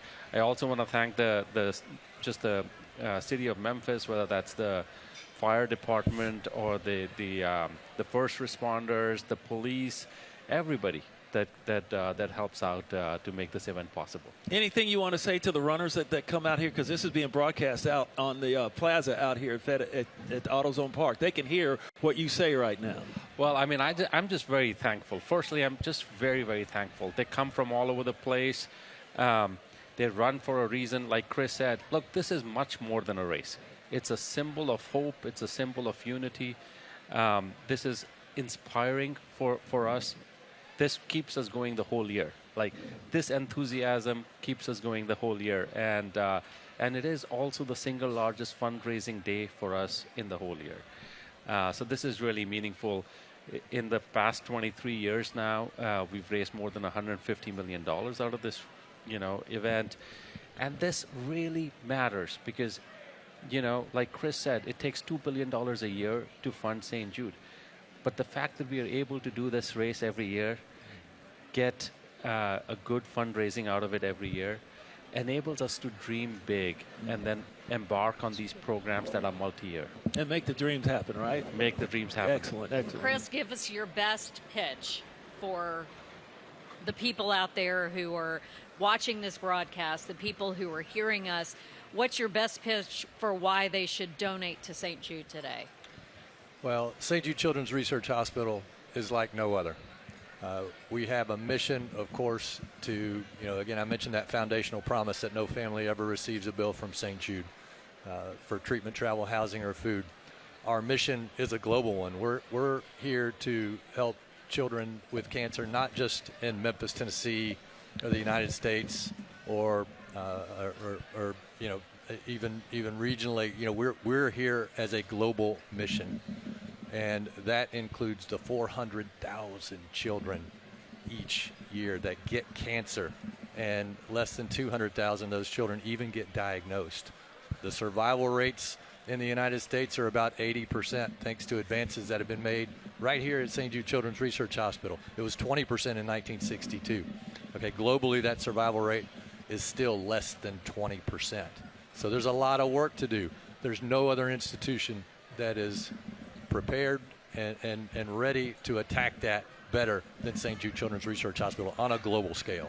Well said. Where's my purse? Yeah, you want to reach in there and do it. I got it. All right, we're going to go. Maddie Gardner is out on the race course just behind us here. More people are finishing up. We appreciate Ike Anand, CEO of ALSAC, and also Chris Boyson. And I just thought it's the man, that's a long title. Yeah, don't worry about one of those. I do stuff. President of Experiential Programs at St. Jude. Your teammate. Yeah. Your teammate. Teammate. 2 on cue. They went down. We went pros. up. All right, let's go to Maddie Gardner out on the race course.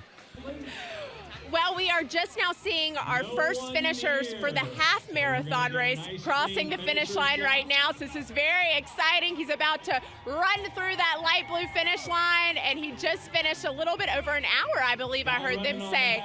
But I am with Bonnie Collins and some ladies from the Live Like Maya Foundation, and they walked the 5K this morning. And you are also seeing a beautiful photo of Maya. Bonnie, you are Maya's mom. Tell me about her. So Maya was just a light. She was beautiful. She just bright in the room when she entered it. She loved to do random acts of kindness on her worst days. She would love to swing by on the way to her clinic appointments, and she would ask me, can we feed a homeless person? We would, run through a drive-through, and I always tell people there was one day that we drove through Burger King and we got a meal for a homeless person. We pulled up on the side of the road and we rolled the window down, and he walked up to the window and he saw her little bald head and he said, I will pray for you, and she said, I will pray for you too. That's just the kind of girl that Maya was. She was just a light. And the kind of mom that you were to raise Maya in that way. Tell me more. I know that she was at St. Jude for some treatment, but I'd love to know more about her entire journey. So she was diagnosed at Cincinnati Children's. She had acute myeloid leukemia. She received 2 bone marrow transplants while we were at Cincinnati Children's, and we literally received 2 bills for $1 million. My husband had insurance, but we still had to pay about $40,000 out of pocket. So she did relapse after both her transplants at Children's. So we ended up at St. Jude 4 years later. We resided at St. Jude for a year and a half, and everything was paid for. Our housing, travel, medical bills, everything was paid for. We stayed in Target House, a beautiful furnished apartment. We met people who couldn't stop talking about how beautiful their apartment was, that they were so blessed to be able to, live there while their child was undergoing treatment and they were going through the worst time of their lives. So we have since formed a nonprofit, the Live Like Maya Foundation, and my main goal is to bring a little bit of St. Jude to Cincinnati. We want to help families with their housing, travel, anything they need while they're in Cincinnati, but we also support St. Jude to Cincinnati. We want to help families with their housing, travel, anything they need while they're in Cincinnati, but we also support St. Jude. We always will pay it forward to such an amazing hospital that helps us carry out Maya's kindness every day. So I think, a lot of people know that we're raising money for St. Jude, and they know that goes toward research, but families don't have to pay a dime. Right. And that's what your message is. You don't want any family to have to pay for cancer treatment for their child. We saw so many people losing their houses, their cars, just trying to keep their child alive. My goal in life is to, obviously we do also support research like St. Jude, but we want to help these families ease their burden while their child's in treatment. It's the hardest time of your life. I mean, it's devastating. You're just a deer in headlights. You don't know what to do, and we just want to make it easier for these families and kind of ease their burden a little bit. Paying it forward, and it sounds like that's what Maya would want as well. She, like I said, any random act of kindness would make her feel better on her worst days. So. Tell me about the team you have here behind us and what you guys did today and how many years you've been doing this. 6 years, right? I think we've been doing, 6 years. And these are my ride or die. They are all my girlfriends. They would come visit me, at St. Jude. They bring me sushi. And they were just amazing. And when Maya passed away, they said, let's start a nonprofit. We can do this. And we had such a great support from our community. And so they're all on my board now. They're my board members now. So, but they have always been my back, and I make them do crazy things for fundraising, and they jump through hoops to get it done for me. So they're just amazing. I'm very blessed to have them on my side, in my team. I've loved just spending the last 15 minutes with you ladies and learning more. Okay, I see a couple of you have dragonflies on. Tell me about that. So Maya, we do have a nonprofit in Cincinnati called the Dragonfly Foundation, and it was brand new when Maya was first diagnosed, so she was one of their first dragonflies. So they call their children dragonflies, and they kind of provide comfort and joy to children. So Maya loved dragonflies because of that, and so now we all wear, dragonflies in blue. Her favorite color was blue. So anything blue, anything dragonfly represents Maya. And now I see blue dragonflies. They fly around my head when I get out of the car some days and look at me, and I say, hi, Maya. She's always there with me, always. Thank you so much for sharing Maya with us and for sharing your team with us. It is an honor to get to learn more about her story and the Live Like Maya Foundation and what St. Jude did for your family. So thank you so much. And guys, there's so much more coming up today. Stay tuned. We are live from the St. Jude Memphis Marathon Weekend, and we are coming right back with more marathon finishers and stories like this.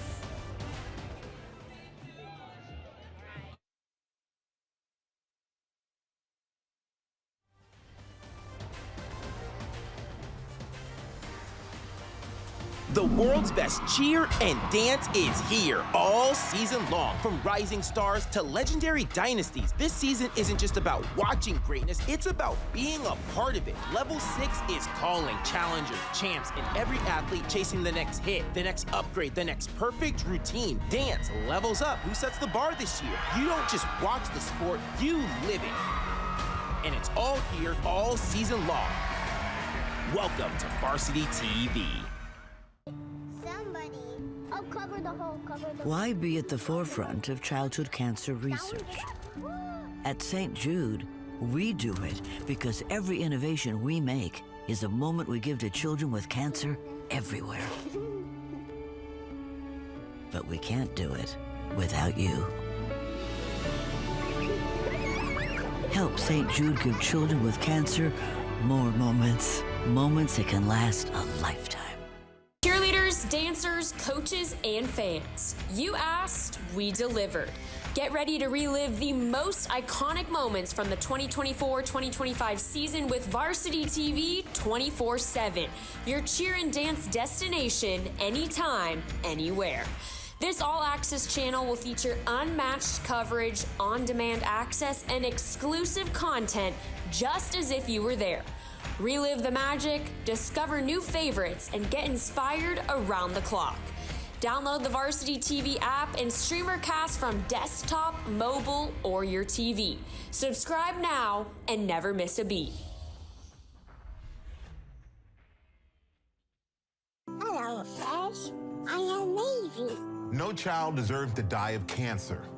St. Jude Children's Research Hospital works nonstop to help push the overall childhood cancer survival rate in the U.S. from 20% to more than 80%. We won't stop until no child dies of cancer. Help St. Jude give kids what they deserve, a chance to live, a chance at a lifetime. Help St. Jude find more cures for more children. Donate now at stjude.org.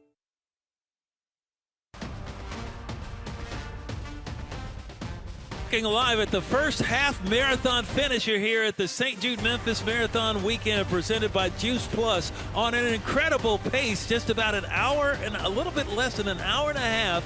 The first half marathon finisher as he waves his arms in celebration of finishing. You know he's tired, but you know he feels good for what he has done here and accomplished for the children of St. Jude. Yeah, we've got 22,000 plus running this weekend. He is the first of, I don't know how many. In that number of the running the half marathon, that's just crazy. That is an amazing number. We've got 1,000 plus running virtually across the country and really around the world. This is just an amazing weekend, not only here in Memphis, but everywhere. 50 states represented, 97 countries. I mean, the span, you can't even, I can't. The sun is in my face right now. I'm having a moment. Okay, I get that. There we go. What we understand is the first female finisher just came across, and she was in an hour 20, I believe, and that's incredible. That's the first female finisher just crossed the finish line. The finish line is behind us. You can barely see the blue banner back there on the right upper right corner of your screen. That's where the finishers come in. But where they start this race is just about a quarter of a mile from where we are right now to our left, over near where Beale Street is. It is right on Beale Street, as a matter of fact. Beale and B.B. King, and then they wind their way through the streets of downtown and midtown Memphis. And some of the things they see around the way are that there's all kind of places where there's bands playing. Right. There's 65 cheer stations out there to give their runners inspiration as they go through. It's just it's so much fun to see them coming on. We saw one person had a sign up that Maddie was talking to, said, "Go random stranger." That's the great thing. That's one of the great things about this. These people come out, a lot of times they have no idea who they're cheering for. They're just cheering for the cause of St. Jude. But I guarantee, that's the great thing about this race, is that I guarantee all of us here, you and I, right, all of our stage crew here, I guarantee we would see someone we know here running, and I guarantee we have all been touched by cancer in some way, shape, form, or fashion. And that's the great thing, is that all of these people are coming together to raise money for St. Jude and the children of St. Jude. And We want to talk about 3-year-old Reagan. Reagan's diagnosis of an aggressive cancer hit her family like a ton of bricks. But even in the family's darkest times, St. Jude not only provided life-saving treatment, and that's what we're here for, is that life-saving treatment, but supported her family in ways that they never expected. On your mark, get ready, go. Yeah! Okay, and you shed the monkey bars. Reagan is a ball of personality. Ready? She never stops. Look, I'm a big girl. I feel like the color pink describes her so well. She's very girly. She loves to dance. She's so fun. I love being her father just because she's Reagan. One day we were at home and we initially saw that she had something protruding out of her. She had some things going on in her lower region, so we were taking her to her pediatrician to try to figure out what was going on. Within 2 weeks, it had gotten even bigger. We took Reagan twice, and she referred us to St. Jude. The doctor was like, we have to get them here tomorrow. When we first got to St. Jude, they diagnosed her and was like, this is rhabdomyosarcoma. We have to move fast. It's a very, very rare childhood cancer. It hits you like a ton of bricks. You never expect for your family to be in that room and having that, come down. Use those legs. Push. Big push. Go, Reagan. You go from 1 minute thinking that your child is okay to the next minute something's wrong. To be a 3-year-old going through what she's going through, it's tough. The first time around when we were admitted, she just did chemotherapy for a year. And then at her 3-month checkups, there were still some active cells. So then we came up with a second treatment plan, which also included radiation. What we're dealing with Reagan has deep implications for her life going forward. St. Jude has been there every step of the way to say, hey, right now we're treating her for this, and when she becomes a teenager, this is the plan. Oh, that's perfect. That's all right. It makes me feel so hopeful.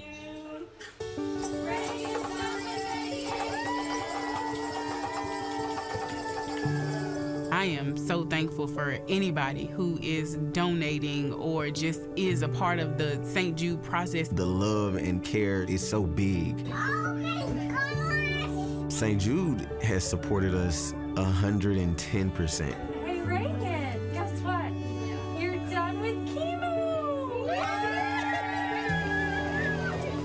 I haven't received a bill from St. Jude. Not having to worry about the financial aspect gives us that space to completely key in on Reagan and focus on what she needs. Go, Reagan. Just to see her still be Reagan, still be pink, means everything.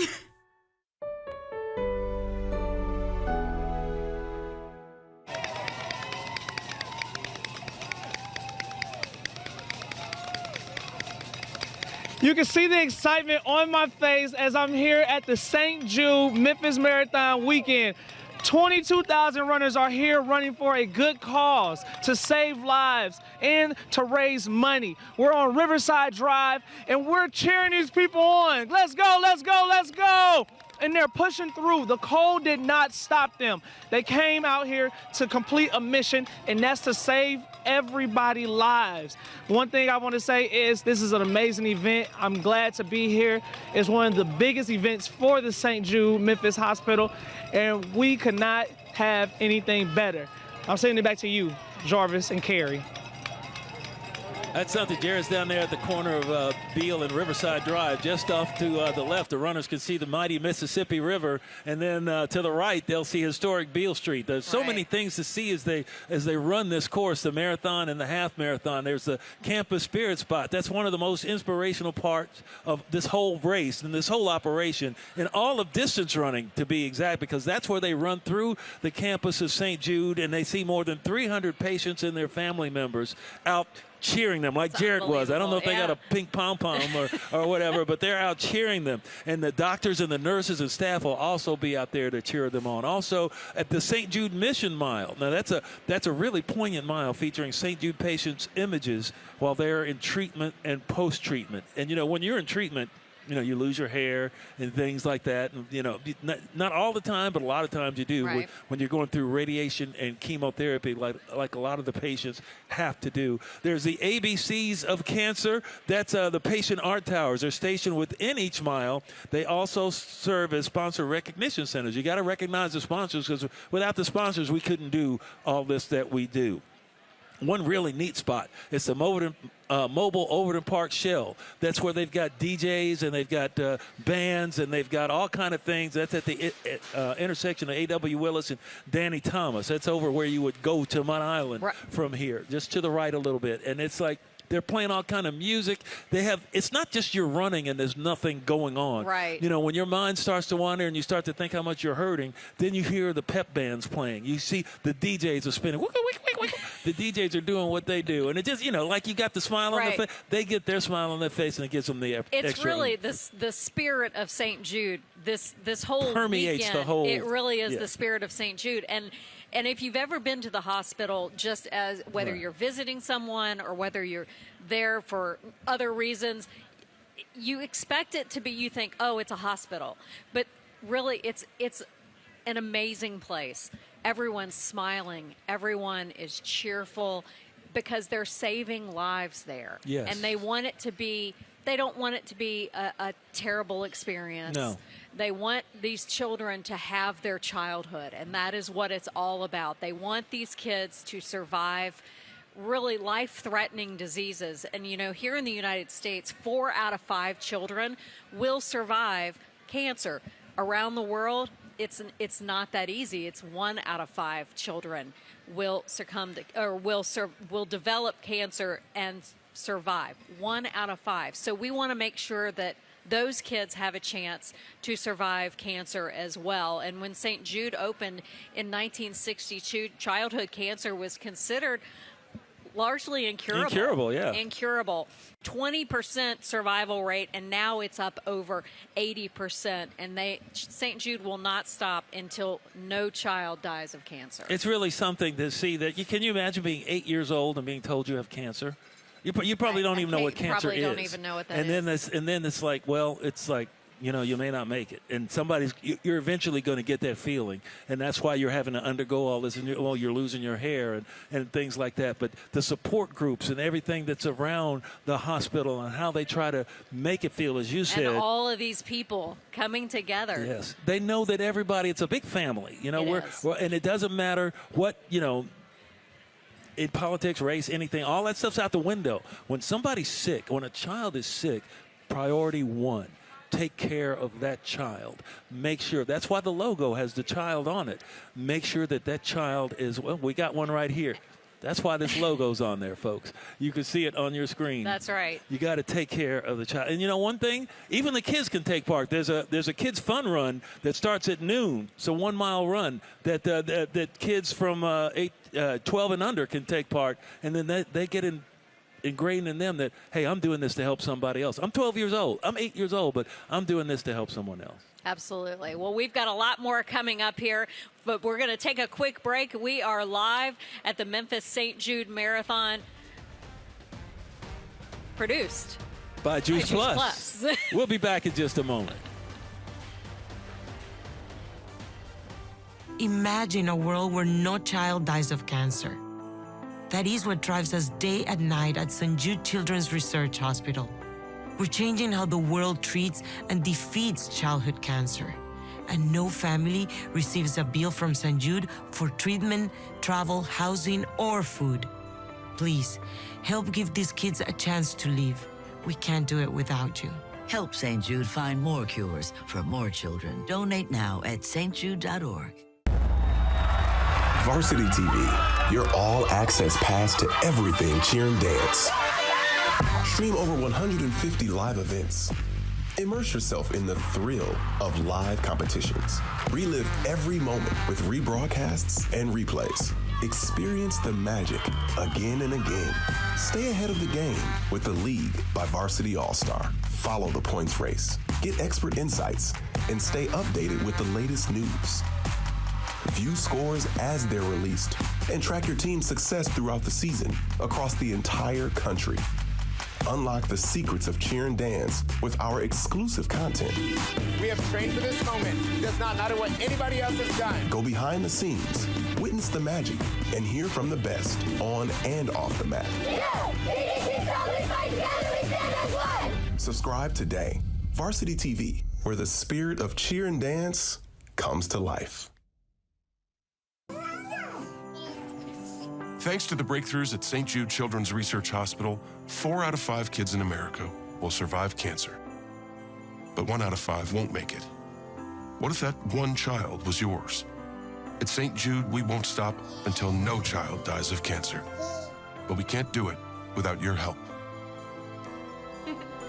This holiday, help St. Jude find more cures for more children. Donate now at stjude.org.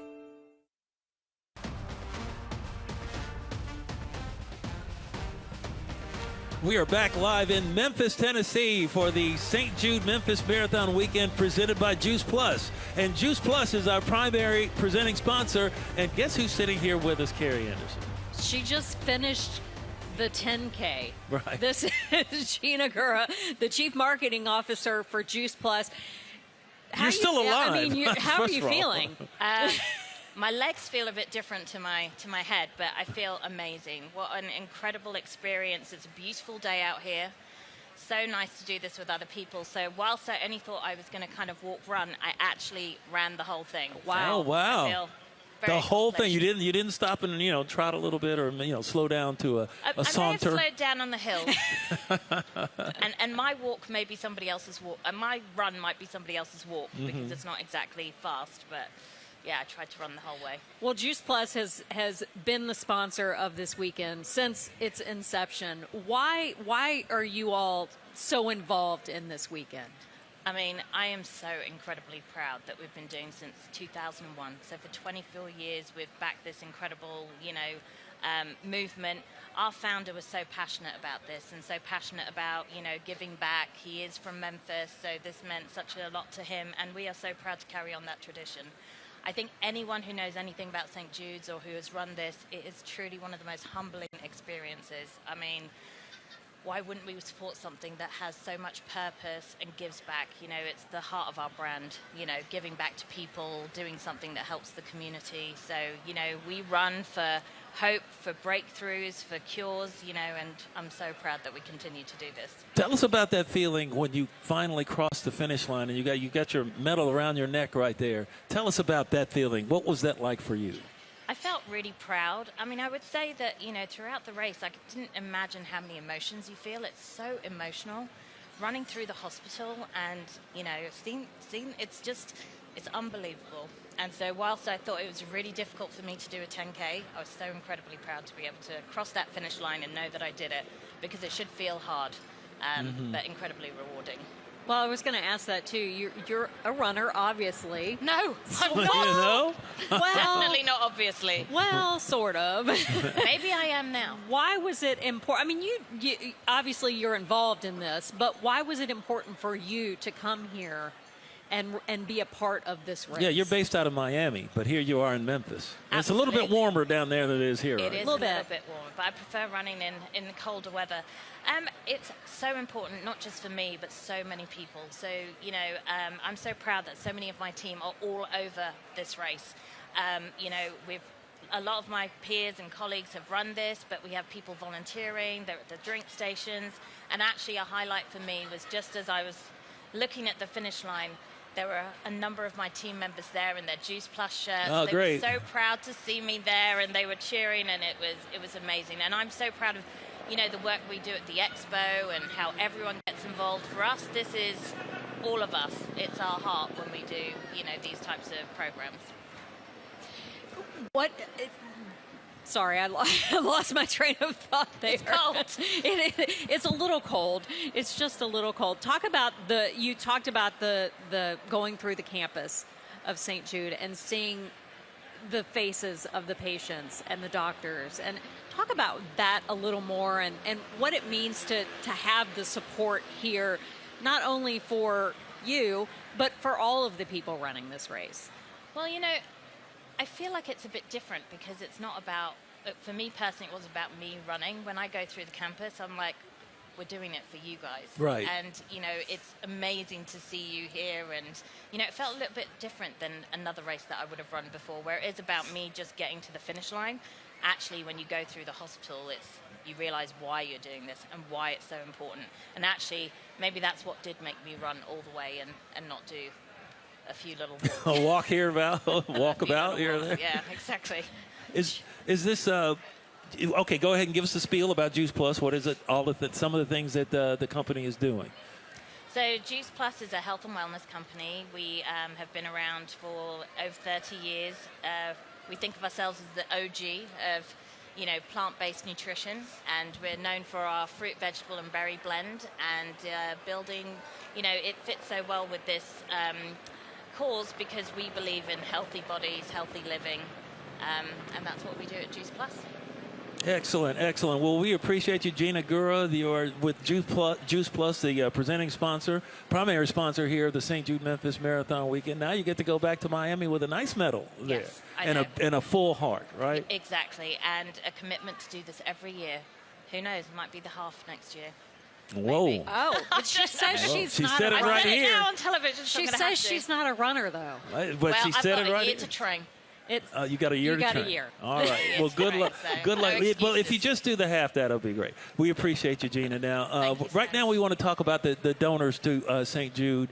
It's really something that as we said, there's been $2.5 billion raised each and every year to keep the hospital running, functioning, and curing cancer. The rates of cancer cures have gone up. And it's largely, the doctors, it's largely because of you at home, what you do. And we've got a package we can show you right now to talk a little bit about the donors. I think music can be joyful. It can be inspiring. It can inspire through pain. It can inspire through hard memories. But ultimately, what I always hope people take out of music that I'm playing or music that I wrote is some level of just joy.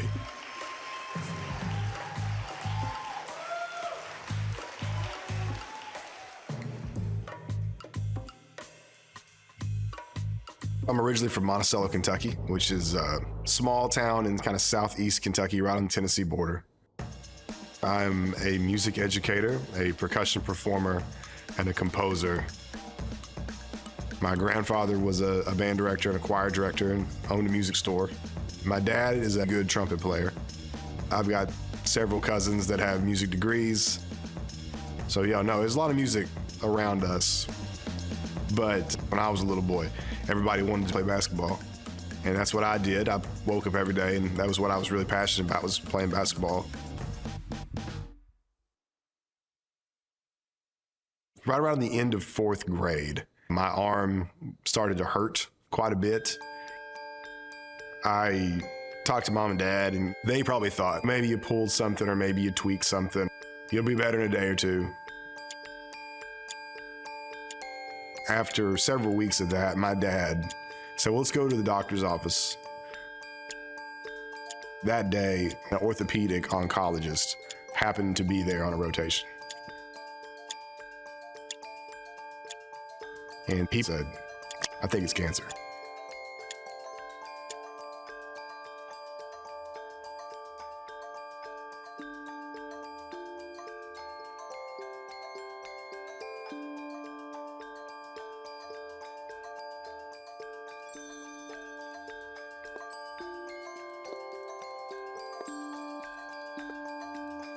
The doctors said, we kind of have 3 options going forward. We can just amputate your arm now. 2 was we can do radiation, which would shrink the tumor, but also make my arm so brittle that it was going to break. And when it broke, there wouldn't really be anything left to do at that point other than amputate it. And the 3rd option was the one that we ended up going with, which was called a limb-sparing procedure. They removed my right humerus and then replaced the humerus with a titanium prosthetic. After surgery, St. Jude said as much movement as he can get with his arm is what he needs to do. So obviously the thing that makes the most logical sense is to then play the drums. And my dad, I think he wanted me to play trumpet. And there are times, especially when I'm loading equipment, that I really wish I played trumpet. But for some reason, I just had a natural affinity for it. I really liked it. And so I got right to work.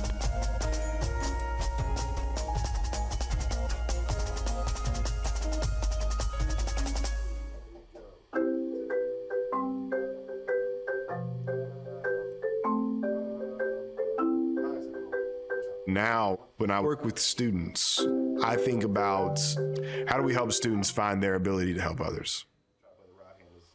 And that's how I've began to think about legacy recently.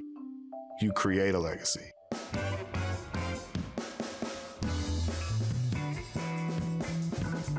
And for people giving to St. Jude, you're helping to create a legacy that's going to live beyond you, but it's also going to be positive now. There are people that are benefiting directly from every contribution. And those people help other people. It'll multiply. I'm living proof of that. If you gave money to St. Jude in 1995, you didn't realize that you were saving some kid's arm, which is going to, positively impact his life. And that's your legacy.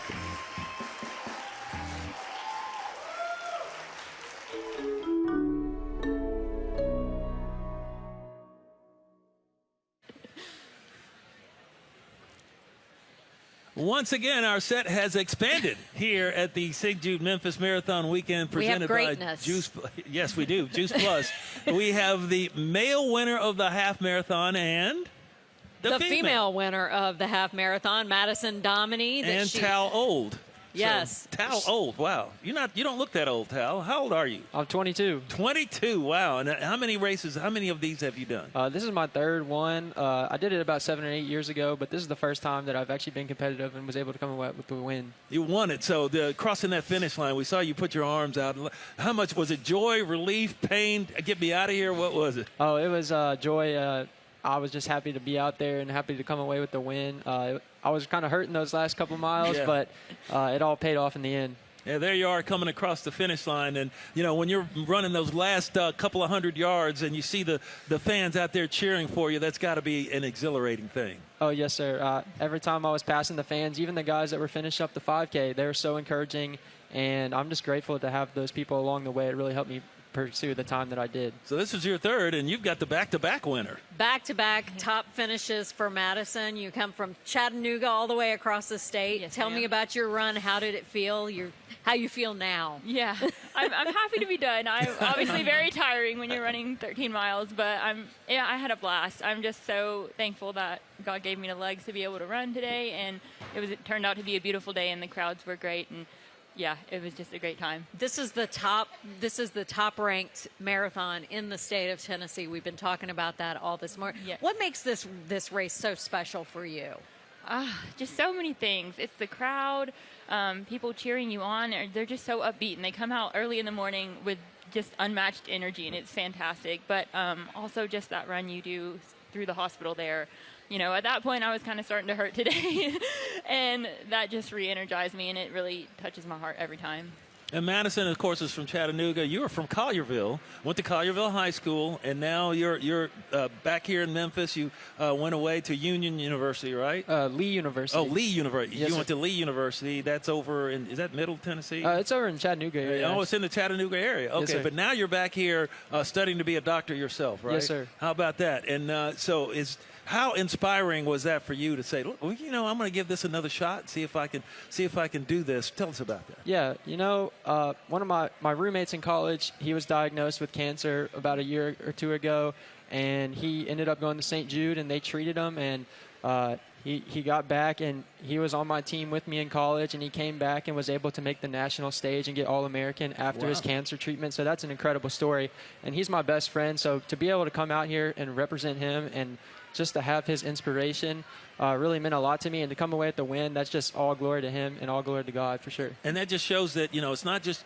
we think about little kids with cancer, but we're talking this 18 to 22, you could be, stricken with this disease. You could be any age and stricken with this disease. And seeing your roommate have to go through that was definitely had to be devastating. Oh yeah, for sure. I had to live alone for a little bit because he moved away and came here. Luckily my family is here, so they were able to help him out a little bit. Great. But St. Jude helped him a lot, and a lot of my family works at St. Jude, so it kind of just runs in the family. Runs in the family. Well, you're running to make sure that it stays that way, right? Yes, sir. Madison, tell us a little bit about your journey. What brings you here? What is your why?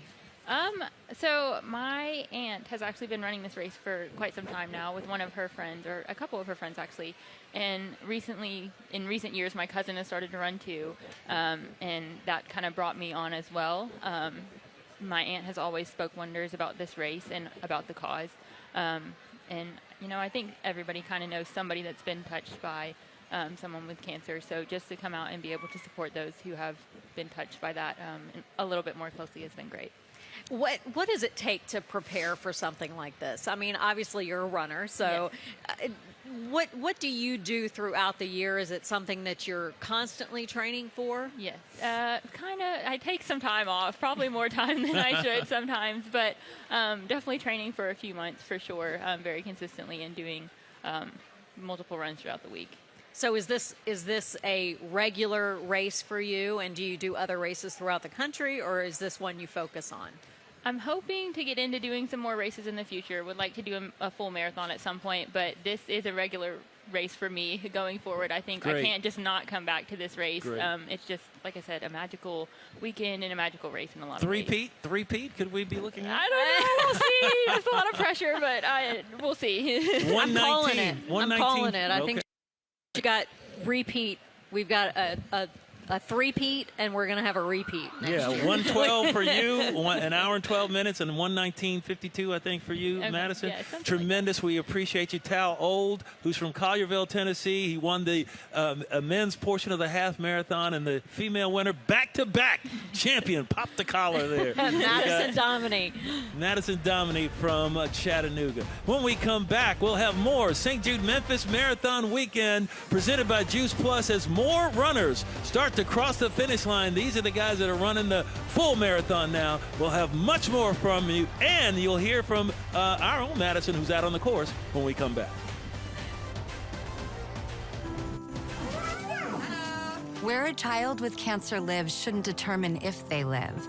At St. Jude Children's Research Hospital, we share our life-saving research around the world and around the corner from you.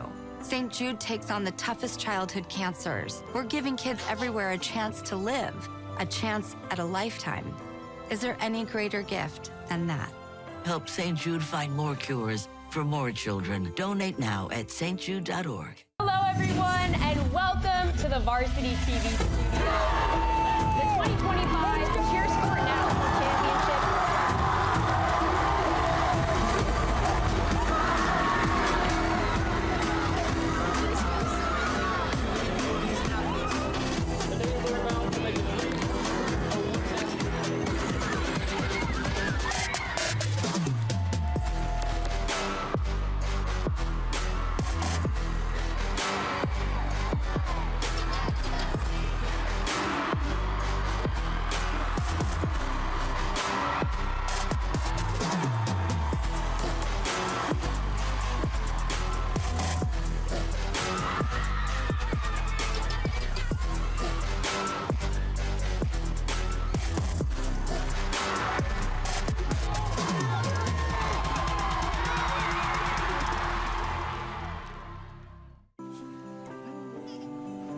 Imagine a world where no child dies of cancer.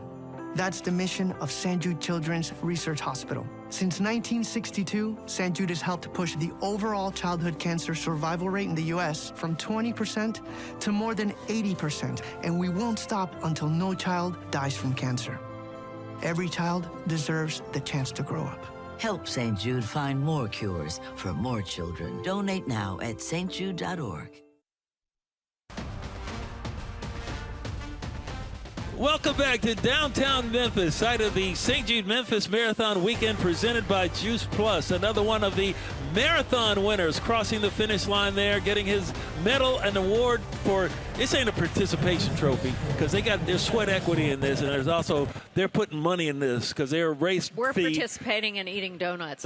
Well, of course. I mean, members of the media, you put food out there. We're coming. We'll be there. But yeah, like I said, they're not just participating. Their race fee is a donation. Right. And a lot of the runners out here are also donating big time. They're got groups, Facebook groups, Instagram, whatever, to help them fundraise for the hospital. They're called St. Jude Heroes. Not only do they run the race, but they also fundraise for the race. Every single person out here, 22,000 people participating. 22,000 plus. Plus, much like Juice Plus. There you go. All righty. 22,000 plus, helping to raise money for St. Jude. We want you to scan that QR code and give what you can. As someone said earlier today, we'd rather have 1 million people give $1 than one person give $1 million. So every little bit helps. No donation is too small. Every little bit helps because we want these kids to focus on their treatment. We want their families to focus on their treatment. They don't pay for housing, food, travel, transportation. They don't pay for any of that. They never receive a bill. And the way they do that is through your very special donations to St. Jude Children's Research Hospital. And, there's so many things that go on at the hospital that, cost money, but they also have more than 4,000 volunteers to come put this race on because they couldn't do it. You can't go out and hire somebody to come and do it. It's incredible. Yes. The amount of people who are down here in downtown Memphis and the people who were down here helping all of these people in downtown Memphis. It really takes an army. It takes a village. So it really does this weekend. Yes, and Maddie right now is out on the course near the finish line with what, of course, she's got more finishers to talk to, and these are finishers from the marathon. So let's go to Maddie down there at the back end of AutoZone Park. Maddie, who you got? Jarvis, half marathon finisher. Steve, actually, you just crossed the finish line. I haven't had time to breathe yet. They grabbed me and literally pulled me over here. We said, that man, grab him. Grab him. He went really fast. That old fart, just get him. Pull him over here. All right, so we have Steve, Brian, and Tara all from Paducah, Kentucky, and they just crossed the finish line for the half. Tara, you are a hero, which means you raised money for St. Jude through running. How much did you raise, and why did you choose to raise money for St. Jude this year? St. Jude is just an amazing place. I had the opportunity to come down here when I was in nursing school and visit and work a few days, and it is it was life-changing. So when I had the opportunity to run and then raise money, it was a no-brainer. It was like perfect. It mixed my passion for kids and then also, to run. So how was the race today? You had a PR, Brian. Yeah, it was a great day. The weather was perfect. The spectators out there just inspiring, running through the St. Jude campus. It just fires you up for the finish. So, now, I'm sure all of you at home can tell, these are seasoned runners. I mean, these two just finished an Ironman. Why? Because we're crazy, that's why. We're insane. It was a great race. Couldn't have asked for better weather, couldn't have asked for better people, better music. I think this is my 20th time or something. It's amazing. Tell me about the course itself and some of the more challenging parts and what you were thinking about when you reached those. Some of it is just the unevenness of the road and the other spectators weaving in and out, but it's always fun, and being a little bit towards the beginning made it nicer because there wasn't as much trash on the ground. But I have to say, the folks did a great job of keeping everything cleaned up and clear, and everybody was out with water and smiling and cheering, and the music was perfect. So. Yeah. Now, I know you are visiting us from Paducah, but, the Memphians have been watching Memphis transform for the last couple of weeks for the marathon, getting the signage up, getting the streets ready, and you passed some of the photos of the patients, the survivors. I mean, what is that like while you're running through there? It's just awe-inspiring. It just fires you up. You see the kids, and it's hard. It touches your heart. Teared up several times. Right. Yeah. It's an emotional experience. Are you going to come back? Absolutely. Will we see you next year? Probably. We'll grab you as soon as you cross. I mean, we won't even give you a second to breathe. Just grab me while I'm in the middle of the race. Look, this is me running next to you toward the end. Steve, how you doing? I'm going to take you up on that. I'll wear better shoes. I mean, what's your message for people watching at home and maybe they want to get involved next year? Well, one thing, get off the couch, get out there, walk, jog, run, and just have a good time out here. It's all for the kids. It's all for the kids. All right, well, y'all get going. Congratulations on your finish, your PR. Let's go. Let's go. All right, I'll see you next year. Awesome, thank you. I'll meet you like 1 more mile left, and we'll grab the camera right in your face. We're having fun. We're having fun out here. And again, like they said, it's fun and it's all for the kids. It is. It is. Great interviews by Maddie out there on the court. Grabbing them out there. I'd like to see her out there run with them. She said she didn't get better shoes. We'll see. Yeah. But, she talked about, Tyra is a St. Jude hero, what we talked about, and you saw the smiles on all of their faces and how they, they've all raised money and raised more money than just their entry fee into the race. They raised more from their peers, the people they know, people they don't know. They get on the internet. They get on the Facebook. They get on the gram. They do whatever they got to do to raise money for this mission that is St. Jude's Children's Research Hospital here in Memphis. And when you see them come across that finish line, the way that they are just smiling and happy, and they're sweaty and they're hurting a little bit, but just and the music and everything else that they see, it's a great commercial for Memphis. Yeah, it's my hometown and I love it, but they're putting in their sweat equity coming in from someplace else. All 50 states are represented in this race in 97 countries. They're here in Memphis running this race, and you should too if you're able. That's right. And of course, she said it best. It is all for the kids. And we're going to talk about one of those kids. Riley was referred to St. Jude for neuroblastoma. Riley's resilience and sunny disposition earned her the nickname Smiley Riley at St. Jude. Now she's back home, and Riley's scans show no evidence of disease. Great. Ned, she is Ned. And the family have a newfound appreciation for an ordinary life. Riley, she's always smiling. She loves books. Books are her favorite thing. She loves her little corgi. Named Doppler. This is one of her best friends. And so she'll wake up in the morning and she just goes, Dop, Dop, Dop.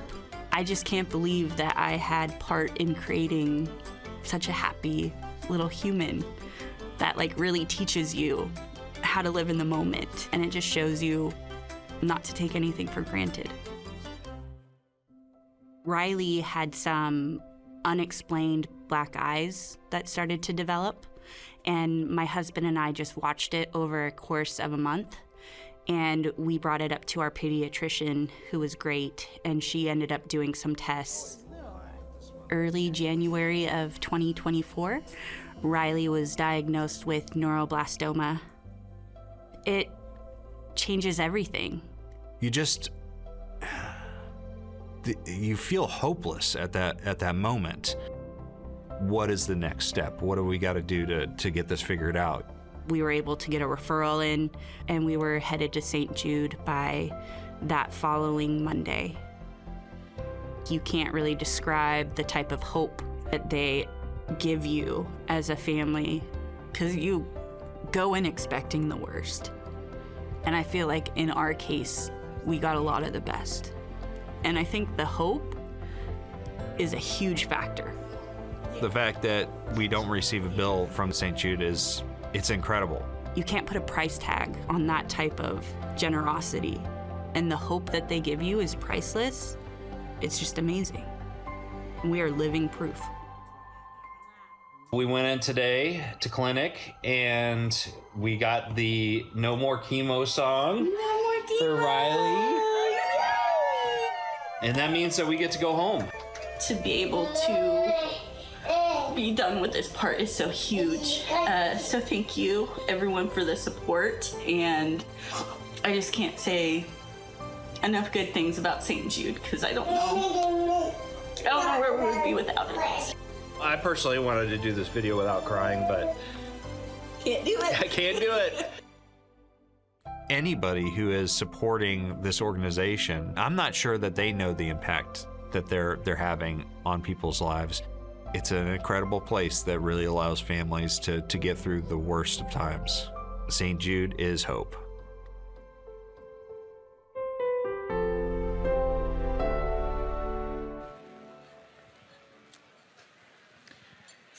Smiley Riley. Oh, so aptly named. Perfectly. I just wanted to, pinch those cheeks. I know, and we're so thankful that she shows no evidence of Right. disease. That's thanks to St. Jude, and that's why we want to make sure you scan that QR code.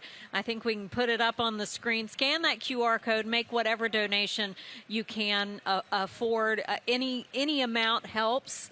Yes. You know, you don't have to donate $1 million. You can donate $1 today, and that's going to go to the children of St. Jude and help children like Smiley Riley, and hopefully help save some lives along the way. You know, when you look at her and you think that could be my kid, you know, that could be, you know, my cousin, that could be somebody that, you know, that I know, and think about the parents, and you know, and the dad said, I'm gonna cry, shoot, I'm crying, and I'm crying. It's not my kid, I'm crying. You know, it's like, oh, gee, but it can affect anyone, and as you say, Red, no donation is too small.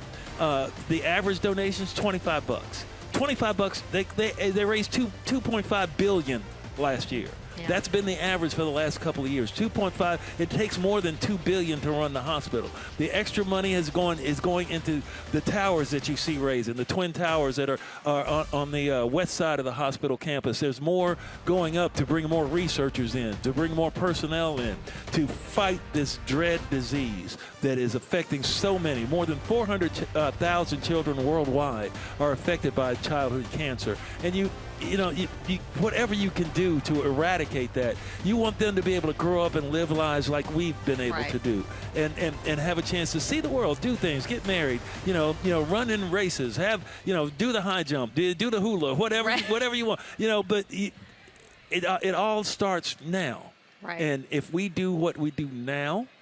You see that QR code there? You do what you can do right now. And there's a lot of people out there on the race course right now cheering those people who are doing what they can do right now. We've got some fans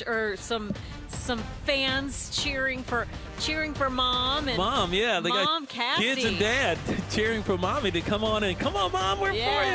Yeah, I love that. All right, stay with us. This is the Memphis St. Jude Marathon Weekend presented by Juice Plus. We'll be back after a short break. Faith is in treatment at St. Jude, and nothing can stop her imagination. Together, we can imagine a world where no child dies from cancer. Please donate today. Varsity TV, your all-access pass to everything cheer and dance. Stream over 150 live events. Immerse yourself in the thrill of live competitions. Relive every moment with rebroadcasts and replays. Experience the magic again and again.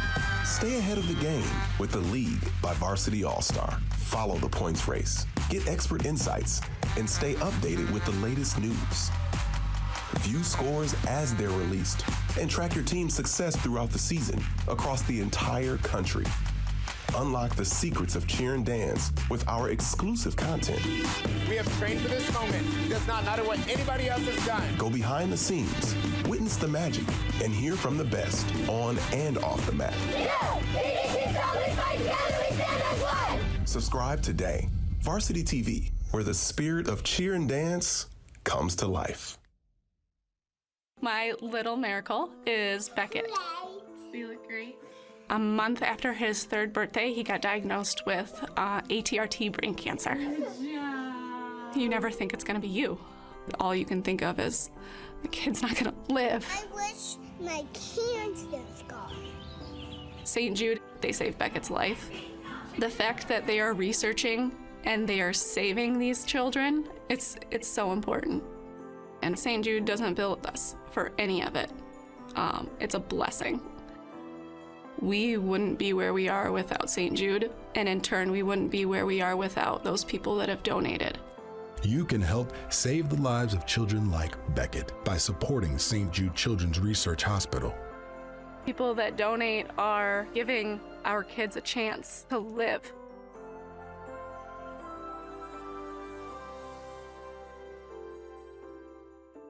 That one. Look at. No,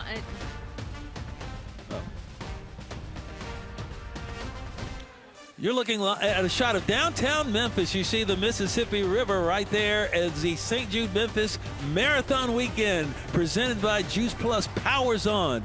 The full marathon runners are on the course. The half marathon runners are just finishing up as we go along here in Memphis. And it's been just such a tremendous thing to see. It took almost 40 minutes to get all the runners started. Carrie, more than 22,000 runners started, and it took that long to get all the groups of runners and everybody else out onto the course. Yes, 22,000 people, 22,000 plus. Yes, that's correct. People, all 50 states represented, 97 countries. People running all over the world virtually today and right here in Memphis. And, of course, we are here to help raise money for St. Jude. They want to raise $16 million this weekend. 16 million plus. They think they can. 16 million plus. Yes, that's correct. This weekend, this event alone, it is the largest single fundraising event. Single day fundraising event for St. Jude. And we're going to pop that QR code up there on the screen for you. We want everybody to get your phones out, scan that QR code, give what you can to the children of St. Jude. No family pays for housing, transportation, food, any of that, treatment. They receive customized treatment for their illness, and they want to make sure that no child dies from cancer. It's like you got enough to worry about with your kid, man. It's like he's sick. He or she is sick. They don't know what's going on. The parents are all frazzled. And every child deserves a chance to live their best life and celebrate every moment. When you support St. Jude, you can help make cures possible for kids with cancer. Together, we can save more lives. And that's what this whole thing is all about. Now, this is being broadcast through more than 22 states have picked this event up here. Sponsored Flow Sports is our presenting sponsor. They've got this out, going out over there, over the interwebs, all over the over the place. So it's not. I believe Gray Media is also involved. WMC Action News 5 providing the equipment here. I see a lot of the people that I used to work with when I was there. You know, I've retired after 43 years there. We worked together for 17 of those, and you know, it shows that everybody's heart is in the right place. Right. That you got to get up and get all this equipment in and get all this stuff done. But it's for the great cause of St. Jude. There's a large monitor out, and that's being broadcast right here at the race site. So all the people that are going through the race, and when they come to the finish line, they can see themselves cross the finish line. They can hear us banter about. Yes. But they know what we're doing is for them, and they know what they are doing is for the hospital. Yeah, and now we've got Maddie, and she is out on the race finish line, I believe, and she's got an interview with one of the sponsors, I believe. Yes. Go, Maddie. Hi, guys. Let's go. So this is Nicole Lachère. She's the Chief Marketing Officer at Varsity Spirit, a Varsity Brands brand. Nicole, you just finished the half. How do you feel right now? I feel a little exhausted. It was a great race, though. Memphis really showed up. I ran 13 miles. I raised some money, but the people that are the real heroes today are the people in Memphis lying in the streets and just cheering us all on. You know, I am here at the finish line. I see the starting line. So there are people throughout the course yelling for you. Oh, absolutely. Different groups. Like I high-fived and, fist pumping the whole time. It was great. Well, you were a cheerleader. So you were cheering for the people cheering for you? Yes, I was. That makes sense. Nicole, we talk about, Varsity Brands, one of the partners with St. Jude for the race today. What is that partnership like, and how much money have they raised for St. Jude? Yeah, Varsity Brands, based here in Memphis. We partner with St. Jude since 2011. We've raised $15 million for the hospital. It's a real passion project. I mean, for us, the idea that no child will die in the dawn of life and that we can take a sick kid and get them back on the field and back in their normal lives as soon as possible really means the world for us. Our whole mission is to elevate the student experience. So for us to support St. Jude is so tied to that mission and so important to all of us. And it's not just the race that is part of the fundraising for Varsity Brands. There's stuff throughout the year for people to get involved with, including kids themselves. That's right. We train 360,000 cheerleaders and dancers at summer camps, and they all raise money for St. Jude. So they have a donation letter program where they send letters to their friends and family to help raise money. And together, over the last 15 years, we've raised $15 million. That's incredible, and hit a milestone this year, opening a new addition to St. Jude Children's Research Hospital. What was that? That's right. We were honored with a play deck in our name. The Varsity Brands play deck is a wonderful space for parents and families to enjoy outside, take a break from their time at the hospital, and really enjoy each other. It was a real honor. We were so excited to be a part of it. For the people out there that are watching this across the country who might want to get involved next year, what do you have to say to them? Well, it's so easy to get involved with St. Jude. It's so meaningful. Take a look at the website, learn about the mission. No family ever pays for housing, travel, or treatment. And it just takes such an incredible load off of those families to be able to know that all they have to do is focus on their child getting healthy. So just look it up, look into the mission, and come down next year and run the race, and we'll see you next year. Yes, and talk to me when you cross the finish line. Poor Nicole, as soon as she crossed, I was like, take your picture? All right, come over here. Let's talk about it. Thank you so much. Congrats on the finish today. You know, we hear from people like Nicole who are part of Varsity Brands raising money, and then we hear from patients and families of survivors and those who lost their children but are still here to give back to St. Jude, who gave so much to them, and it really is an honor to get to hear these stories today, y'all.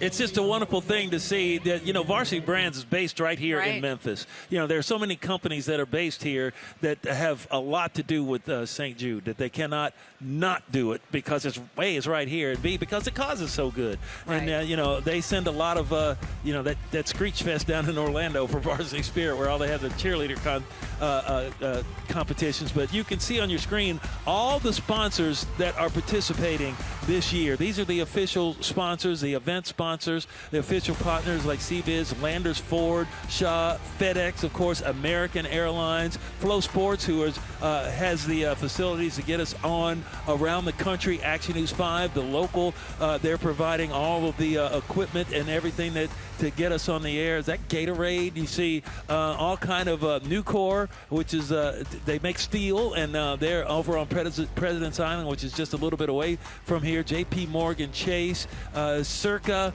the Y, of course, and you see the Varsity Brands and the official partners like Downtown Memphis, the Memphis Breakers Runners, and then, of course, Memphis, the Convention and Visitors Bureau. They've done just a great job in helping support all of this. And that's Memphis in a nutshell right there. Yes. You know, Memphis does a great job of supporting St. Jude, but once you get out of Memphis, you realize that St. Jude is really a worldwide organization. I have been traveling in Europe with a St. Jude logo, and people from other countries will come up and ask about St. Jude, or say, I know of St. Jude, I have a child at St. Jude, or I know someone at St. Jude, or who has been helped by St. Jude. And it's really an amazing organization that does so much for children all around the world. As you see, some of the runners coming in from the half marathon, and the marathon should be finishing up. Some of them, or at least the winners, should be coming in soon. Like we said, this is a worldwide event. Participants from all 50 states and Puerto Rico, 82 countries represented. Amazing. I mean, it's amazing.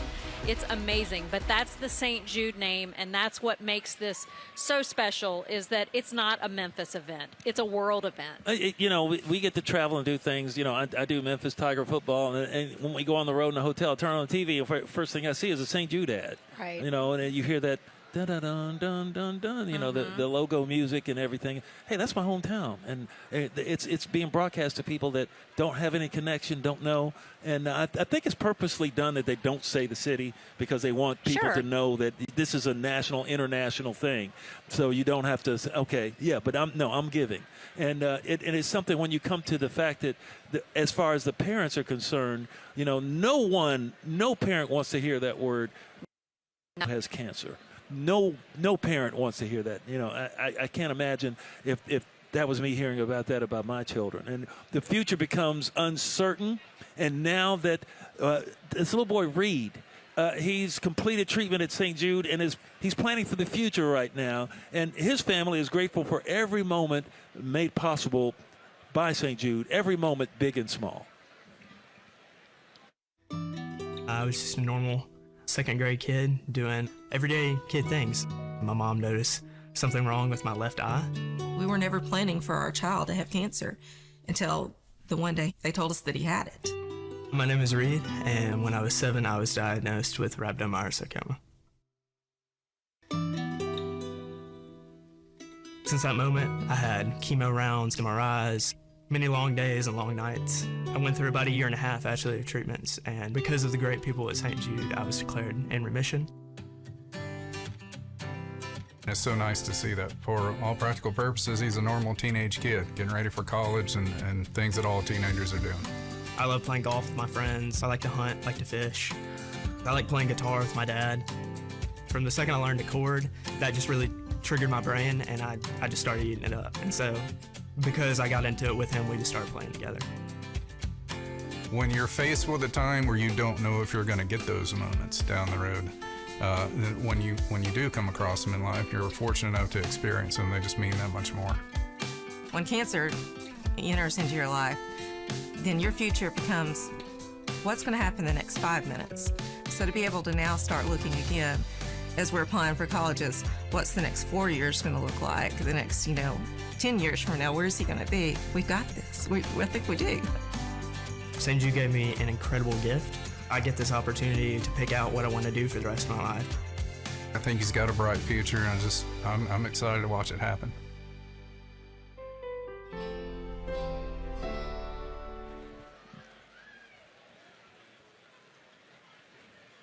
Carrie, are you cutting onions? Is somebody cutting onions up here? I'm like starting to tear up. That's something. You see, thanks for your support. That's all we can say, because your support means everything to people like Reed, to Reed's family, and everyone that's associated with that, everyone that has ever had a problem dealing with this, any type of disease like cancer. Childhood cancer it's just something terrible. You're just getting started out. That's why Danny Thomas, his first words when opening the hospital, and it's inscribed inside the temple that they have there with the golden dome, says, "No child should die within the dawn of life." In the dawn of life. So when you have that as your mission, you become selfless, and you want to do something more than just help yourself. You want to help someone else. Right. And I'm living here in Memphis. I'm fortunate enough to be here with St. Jude and be help in any way we can. Right. Mm-hmm. I'm good friends with the person who one of the people who produces those videos, and it really puts a face to the mission. Mm-hmm. When you see these kids and you see what they're going through and you see what they can become, and that's what they want. That's the mission. They want every child to have that chance. And we can't say it enough. Donate now. The QR code's right up there on the screen. Get your phone out. It's probably in your hand anyway. Yeah, that's right. You're scrolling around. Stop scrolling and hit that click. Hit that QR code, and any amount you can give goes to the children of St. Jude in one form or another. And we want to make sure that no child is denied a future. Every child gets a chance to grow up and to experience all the joys and some of the not joys of adulthood. Just enjoy life. Enjoy life. And we want to make sure that every kid has that chance, and you can help by donating to St. Jude and making sure that no child dies from childhood cancer. And we want to make sure that all the families are taken care of. They don't receive a bill for food, for transportation, for housing, and for treatment. And they get customized treatment plans from the doctors at St. Jude. And this goes all around the world. And you don't know what can help. You don't know that a treatment that they come up with here in Memphis could help with another cancer somewhere else down the road. So we just want to make sure that they have everything they need, so that we can have everything we need, and the kids can have everything that they need as well. Well said, Red. And of course I call it Red because I get the red hair. But it's a wonderful thing, and we are all so grateful to have a chance and an opportunity to try to spread the word. And right now we're going to spread ourselves a little bit because we got a break. We're going to have to take a break right now. But when we come back, we'll have much more here from downtown Memphis and the St. Jude Memphis Marathon Weekend, presented by Juice Plus. My daughter Madeline was diagnosed with cancer at the age of 12. She loves Christmas, so I'm going to give her an amazing Christmas Being able to be here with her, it is such a gift. Gratitude is not a big enough word for it. Hello, everyone, and welcome to the Varsity TV studio. The 2025 Cheer Sport National Championship.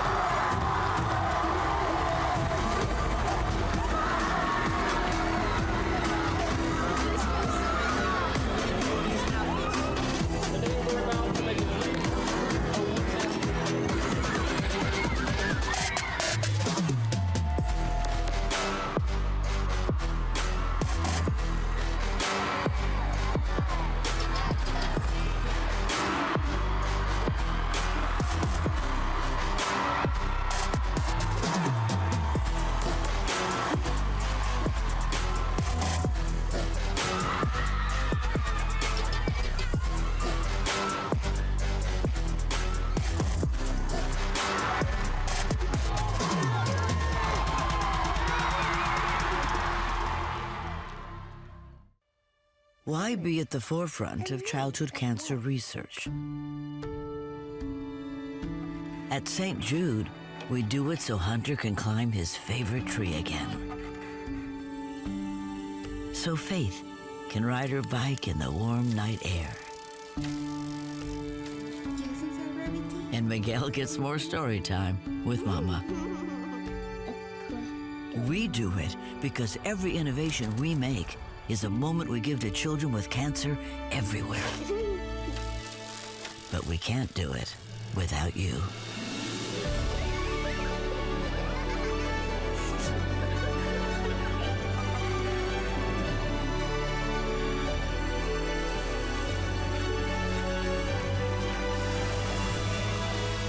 Help St. Jude give children with cancer more moments.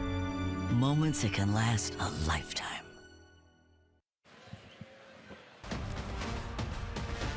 Back in downtown Memphis, where the St. Jude Memphis Marathon Weekend presented by Juice Plus is about to wrap up. We got a little bit more than an hour to go here as the marathon runners are on the course. The half marathon runners are finishing up. You see them coming across the finish line there. They've got their tinfoil finisher capes on. And yeah, Reg, you wondered, does that really keep you warm? They said it does keep you warm. Yeah, I think it traps the body. Oh, he lost his there. Go back and pick it up. It's okay. It's all right. You know, we got people here that'll help you out. But you know, it's just and everybody's looking at their phone to check their time. You can tell the serious runners because they're looking, try to see, okay, what time did I finish? And I would not be that serious. No, I would be looking to make sure I wasn't dead. I'd be looking to see where's the next. All right, Google, where's the next serious care facility? Right. You know, where I can get in real quick because I'm aching. I got my lumbago. This is just an amazing weekend, though, and if you're downtown, I mean, really, if you're in Memphis, it is the place to be. And yes. 22,000 plus people down here racing in this marathon weekend, 1,000 plus virtually running around the world. I can only imagine there's probably more than that. We're hoping that some picked up as they watched this broadcast. You know, yeah, oh man, absolutely. I'll get out this afternoon and go, do a couple of miles and then log that for St. Jude. I mean, I've seen an elf. We had a guy in a full suit. Yes, Who else did we He said he have? lost a bet, so he had to wear the suit. He did lose a bet, so but he finished it. He did it. But he looked good. So he made good on his bet. And there he you looked go. good. Oh yeah, he looked good running. So I would hire him. Yeah, absolutely. Let's see. We had. I did see a dinosaur earlier. And I'm not sure. I did see there was a Santa Claus in jeans. Santa Claus, yes. A Santa Claus in jeans and people in shorts. And which, I mean, I guess if you're running, if you're a runner and that's what you do, I guess that's what you do. The runners like it cold. I mean, serious runners like it really, really cold. And out of the 22,000, it's not just the marathon. It's the half marathon. It's the 10K. There's a 5K. And then there's also coming up here in a little bit, there's at noon, there's a fun run for kids, ages 12 and under. Wheelchair race as well. Oh, there are wheelchair races. And so, they're getting everyone. They're making sure everyone's involved. And of course, you can see that the St. Jude Memphis Marathon Weekend presented by Juice Plus is voted the half marathon, the best half marathon in Tennessee for 2024. They want to make sure they come back and make that happen again this year. And, you know, we heard some of the runners, like Madison, who's from Chattanooga, said, oh, this is the best thing I've ever done. Right. Running all over. Of course, she won, back-to-back winner.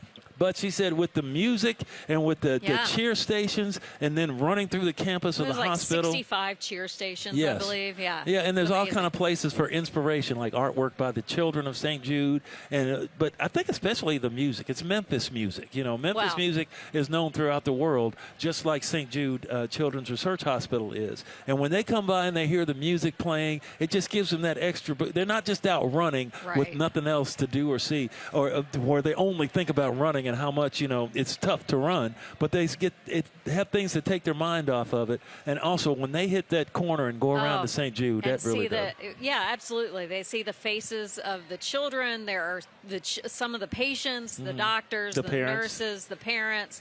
They're, you know, that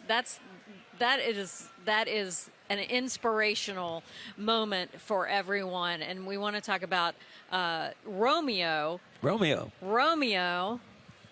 Was a patient at St. Jude, referred to St. Jude in Memphis. Romeo's family terrified of what would happen with his brain tumor diagnosis, but that scared feeling was quickly replaced by hope. And after talking to his care team, they have all the hope in the world.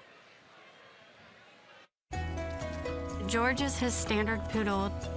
He follows you everywhere, and like, if he's on 2 legs, we're the exact same height. I don't like pets very much, but I like George because of my son. We all cherish George so much for helping us save Romeo's life. It was his birthday the week prior, so we were going that weekend to pick up the dog that I got for him. I just wanted to sleep in, and my mom said, "You're the one that wanted the dog, so you have to come with me." As we were driving to where we were picking up the dog, Romeo started acting weird, and I thought, something's not right. We didn't know at the time, but he suffers from silent seizures. He forgot who I was, he forgot who he was. He didn't even know where he was at. And I took him straight to the emergency room. Once he was in the helicopter and he was off, they told me like it's 30 more minutes and he would not have made it. If it wasn't for George that morning to go pick him up, he could have passed away. I would have let him sleep in that morning. He got diagnosed with ependymoma stage 2 brain cancer. It's very rare.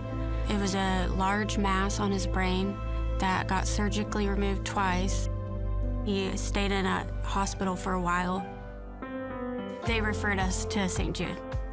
We immediately came here to start radiation. At the worst time of my life, I honestly could not have had a better place to be. They walk you through step by step. It was just fell all into place here. So when we come back here, it's such a comforting feeling, honestly. He's done with the treatment. Right now, we is coming every 3 months to do MRIs. For St. Jude to not send us a bill for anything has been such a blessing. I want to say thank you to St. Jude. St. Jude is a savior for our family. And I was so scared I wasn't gonna know how to live our new life, because our old life is just that, it's our old life now. It's literally a wake-up call to enjoy the little things. Romeo wakes up every day with a smile. After being at St. Jude, I never view my glass as half empty, it's always half full. That is the words I live by now.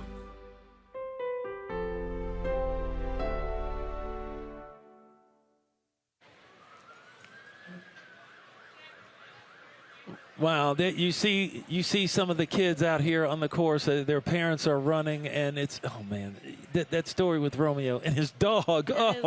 It's like, just adorable. It just puts a face to it. Yeah, it definitely puts a face to it. And when you see the things like that, that makes me want to reach in my pocket. We do this every year. My wife and I donate to St. Jude, and you should too. And it doesn't take that much. It's not that much effort. We got a QR code we can show you right now. We've been showing you throughout the telecast here, where all you have to do is hold up your phone, Hold up your phone. Point it at the TV screen where the QR code is, and when the thing comes up, you just click it, and it tells you what you can do to donate to St. Jude. It's getting a little bit warmer out here. Feels good feels better for us, and I know it's got to feel good for the runners that are completing the course. Yeah. And when they're all going through something. You know, everybody's got something. Everyone's got something. Everybody got something, as we used to say. And, you know, you don't know what someone is going through. And when you see that pained look on somebody's face, you never know. It could be that their child has cancer. And when you see a kid, you know, you got to be kind because you don't know what they're going through. But we can all help, and we can be part of this solution. And that's what we want to do. And I think Maddie's out with someone now who's working to try to get that done. Yeah. Hey, Maddie. Hey, y'all. Okay, I'm with the Goldsboro family. Cassie Goldsboro just finished the half marathon. Pretty in pink. How do you feel? I feel wonderful. Tell me why you're here today and why you decided to run for St. Jude. My daughter was diagnosed with stage 4 high-risk neuroblastoma at 12 months, and she's now 6 years old. St. Jude saved her life. And this must be Emma, who's Emma. on your shirt. Yes, and this is her brother Mason. Emma, how are you doing today? Emma, do you want to say anything? Good. Good. That's awesome. And she was here as you finished the race. What was that like to see her at the finish line? Amazing, just amazing. You know, it feels so good to have my family here supporting me and just to see all these people come out and support, you know, this wonderful organization that St. Jude is. As a family who's been at St. Jude, you know, we have been talking about all this morning. No family has to pay for treatment there. Why is that important? It's important for a number of reasons. You know, you want to be focused on your child's health and getting her better. You know, you don't have to worry about insurance approvals. You don't have to worry about the medicine being there. You don't have to worry about housing. You don't have to worry about anything but getting your child well. Yeah, it's a blessing. They're the first priority throughout it all. 100%, 100%. Well, it is a pleasure to speak with you guys today and to meet Emma and her brother and your entire family. You guys, thanks for talking to me. Thank you so much. Absolutely. Enjoy the rest of your day. And, you know, Emma standing right here, this is why we're here, for the kids, for the families, and for kids like Emma.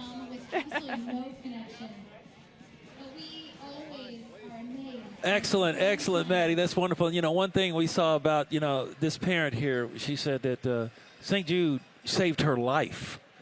You know, saved her life. And that's not, you know, well, you know, I had a cold and I went and got the shot and I'm okay, you know, or something like that. No, saved her life.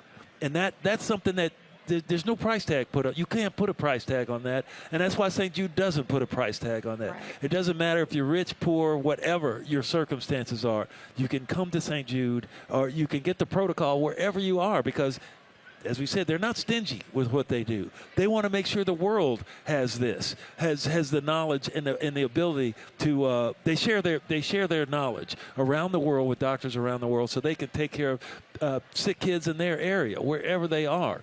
But then the epicenter is right here, though, and this is where they do the bulk of the work. And she said it, you know, she didn't have to worry about travel, food, transportation, treatment. Everything's paid for those families so that they can focus on getting their child well. And that's why we're here. We want to raise money for St. Jude. They want to raise $16 million or more. You know, I mean, nothing to say we got to stop at $16 million. Let's just go on and, you know, make it $17, $18 million while we're at it. So, yeah, they want to raise that this weekend. This event alone is the largest single-day fundraising event for St. Jude. So we want to make sure that it's an impactful weekend. It will be an impactful weekend. Everyone here will be impacted by this because there's no one here that hasn't been impacted somehow by cancer. And we want to make sure that all those kids that are fighting the disease now and fighting other incurable, or not incurable diseases, but other life-threatening diseases have a chance to grow up and have a chance to experience all the joys that being a kid and growing into an adult brings. So we want to make sure that they have everything they need to be a success in life in general. And talk about being a success. Maddie right now out on the course with the winner, the numero uno, the first one to cross the finish line in the St. Jude Memphis Marathon Weekend presented by Juice Plus. Maddie, you got the winner. Take it away. I got the winner, basically royalty at this point. It's Jordan English. How you doing? Better now that I'm done, yeah. He doesn't even look tired, but you said maybe a little. Yeah, I'm hiding it well, I think. You're doing a great job. How was the course today? How was the race? Yeah, course is great. Weather was perfect. Energy is great. Everything you could ask for in a race. So. And how do you feel about your time? I feel okay about the time. I feel good. Kind of let go of the time and was just racing the field, so I feel good about that. That's great. How did you train for today's marathon? Lots of running. Yeah, I mean, just kind of normal, higher mileage, long runs. So. And coming in from Kansas City. Yeah. Now, how long have you been planning to come to Memphis for this particular race? Yeah, since last year. I planned on running it last year, but I got injured, so I couldn't. So I was here just spectating. So for that whole year, I've been excited to come back and race. And this race is so special because so many people run for loved ones. You said that you're running today for Gavin. Who is Gavin? Yeah, running in memory of Gavin. It's a former student who passed away a couple years ago.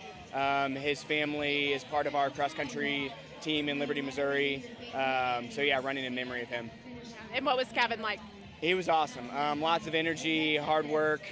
He taught us all that we can do hard things, and that's kind of the phrase that we've had, is that Gavin did really hard things, so we can do really hard things. So I was kind of channeling that inspiration today. I love that. That's so important. Well, you have the finish line. You have your medal. What's next? Can I say beer? Is that allowed? Yeah, food and beer, and join Memphis for tonight. I think that they have some behind us in Ozone Park. I'm hoping so. Jordan, it was a pleasure to meet you. Congratulations. Hey, crowd, can we get some noise for Jordan? The marathon winner? That's right. Thank you so much. There are even more people coming in finishing the marathon, so we can't wait to see who's next. Food and beer, that's a great thing. And it's like, the marathon on the Memphis economy had more $4 million impact on the Memphis economy. So that's good for the city. But what's great for the event is that 16+ million will probably be raised today with the 22,000 runners that we've had, participants that we've had out here on the course today. Absolutely, and you can help. Just take a look at that QR screen or QR code on your screen. Get out your phone, make a donation. Every little bit helps, so don't feel like your dollar is not going towards a good cause. Every little bit helps, and we want to make sure that they reach that $16 million goal, and if we can go further, even better. Yeah, since 2002 when the marathon started, counting up to right now, they've raised more than $174 million. So incredible. Yes. If I could use my Spanish. But what did they? Yeah, right. Spanish. Yeah, something like that. Yeah, but, what did they French. say? It was like $2 billion. $2.5 billion is raised. Has been raised. It takes more than $2 billion to run the hospital. Yeah, right. So every year, not just once. I'm talking about every single year. And you think about that. Right, and it's events like these. This is the single greatest event. Help me out, Jarvis.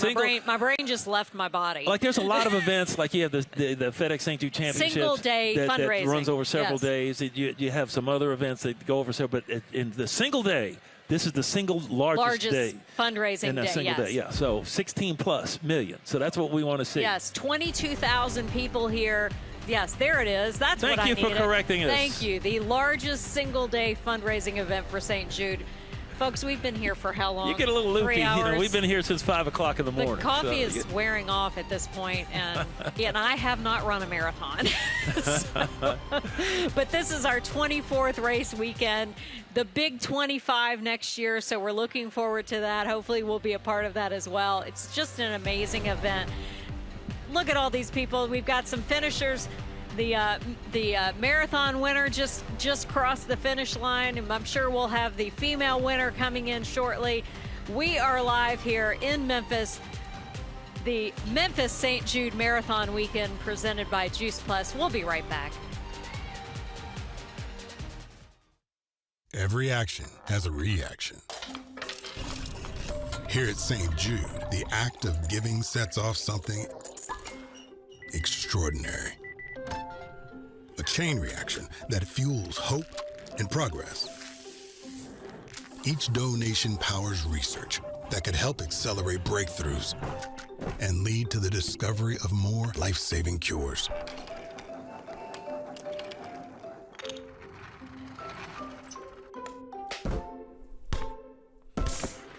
Join the mission. Be the spark. Support St. Jude today.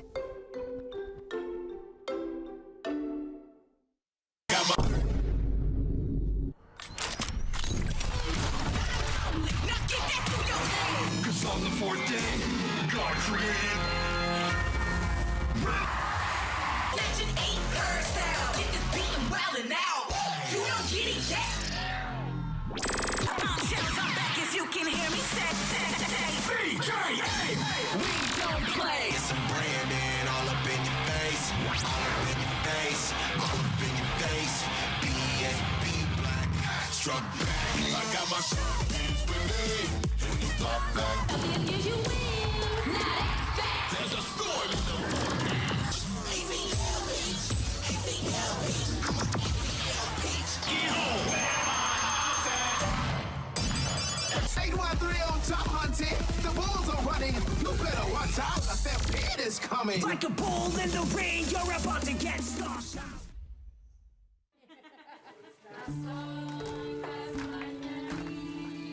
Why be at the forefront of childhood cancer research? At St. Jude, we do it because every innovation we make is a moment we give to children with cancer everywhere. But we can't do it without you. Help St. Jude give children with cancer more moments. Moments that can last a lifetime.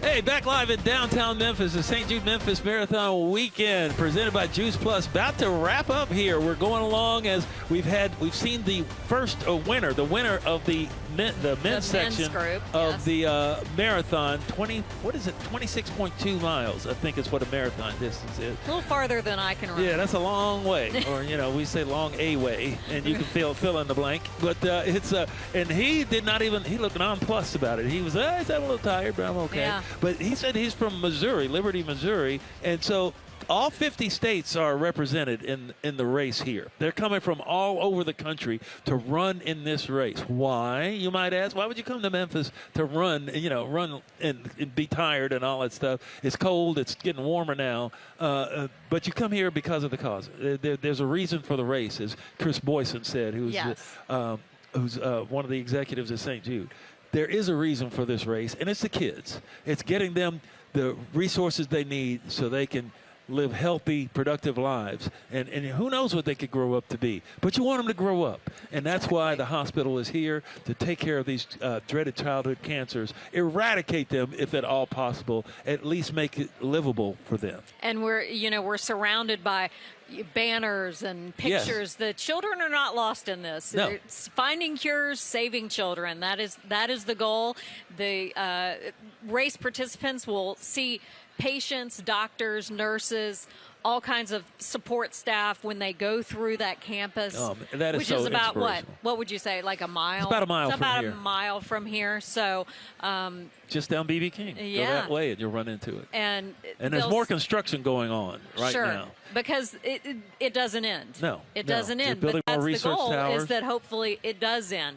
And hopefully we can find cures that we need to help save these children and save everyone in the long run, because the research that they do here, it could have a profound impact on cures across the board. Around the world. That is correct. St. Jude is not stingy with its protocols, with its what they do and how they do it. They let doctors around the world know. They let them in on the secret. Oh, hey, this genome here. You split this one over here. You do that. And I don't know what a genome is. I just heard it. But that's what they do. I mean, that's why you have doctors. You know, we're here because we do what we do. They're there because they do what they do. And we are so glad to present what they do to the world so we can get this done. And, you know, there's a patient named Javon at St. Jude that has been undergoing this dreaded cancer, and you know he's found a way to get cooking to help him make it through this disease. Let's take a look at Javon. Hey y'all, my name is Javon, and thank y'all for tuning in for my series. So right now I'm going to make my mac and cheese. Everybody say mac and cheese. Mac and cheese. So this memory with the mac and cheese, I got diagnosed with cancer at the age of 2 during 2003. I was diagnosed with ALL. I beat cancer so bad that they wanted a rematch twice. And of course, I'm here. I beat cancer 3 times. During my relapse, I had this weird craving for cheese. I had to have my cheese. My favorite was mac and cheese. I love mac and cheese. So right now, I'm going to make my roux because we're going to bake my mac and cheese. Some butter, my flour. I'm gonna give it a little stir so the roux can create. Add my heavy cream, some garlic to add some flavor, a little garlic powder, a little paprika for color and also flavor, some onion powder, a little bit, a pinch of salt and pepper, a little milk. And it's okay to get messy in the kitchen. That means you're doing it right. We're gonna add the cheese, more cheese. Cheese tax, more cheese, lots of cheese. Ooh, all right, this is looking real good. Ooh, that's good. Now I'm going to get my noodles that's already been cooked, add some butter. All right, now I'm going to pour this bad boy. Ooh, this is heavy. Ooh, look at that. More cheese. The legacy of St. Jude and Danny Thomas. It's breathtaking because the work that St. Jude does to find a cure for cancer is amazing. Thank you for your support. Thank you. All right, y'all. This bad boy been in the oven for like 30 minutes. It came out so beautiful. Like, look at it. Just look at it. Oh, this is so good. I did that. Okay. I love y'all. Bye.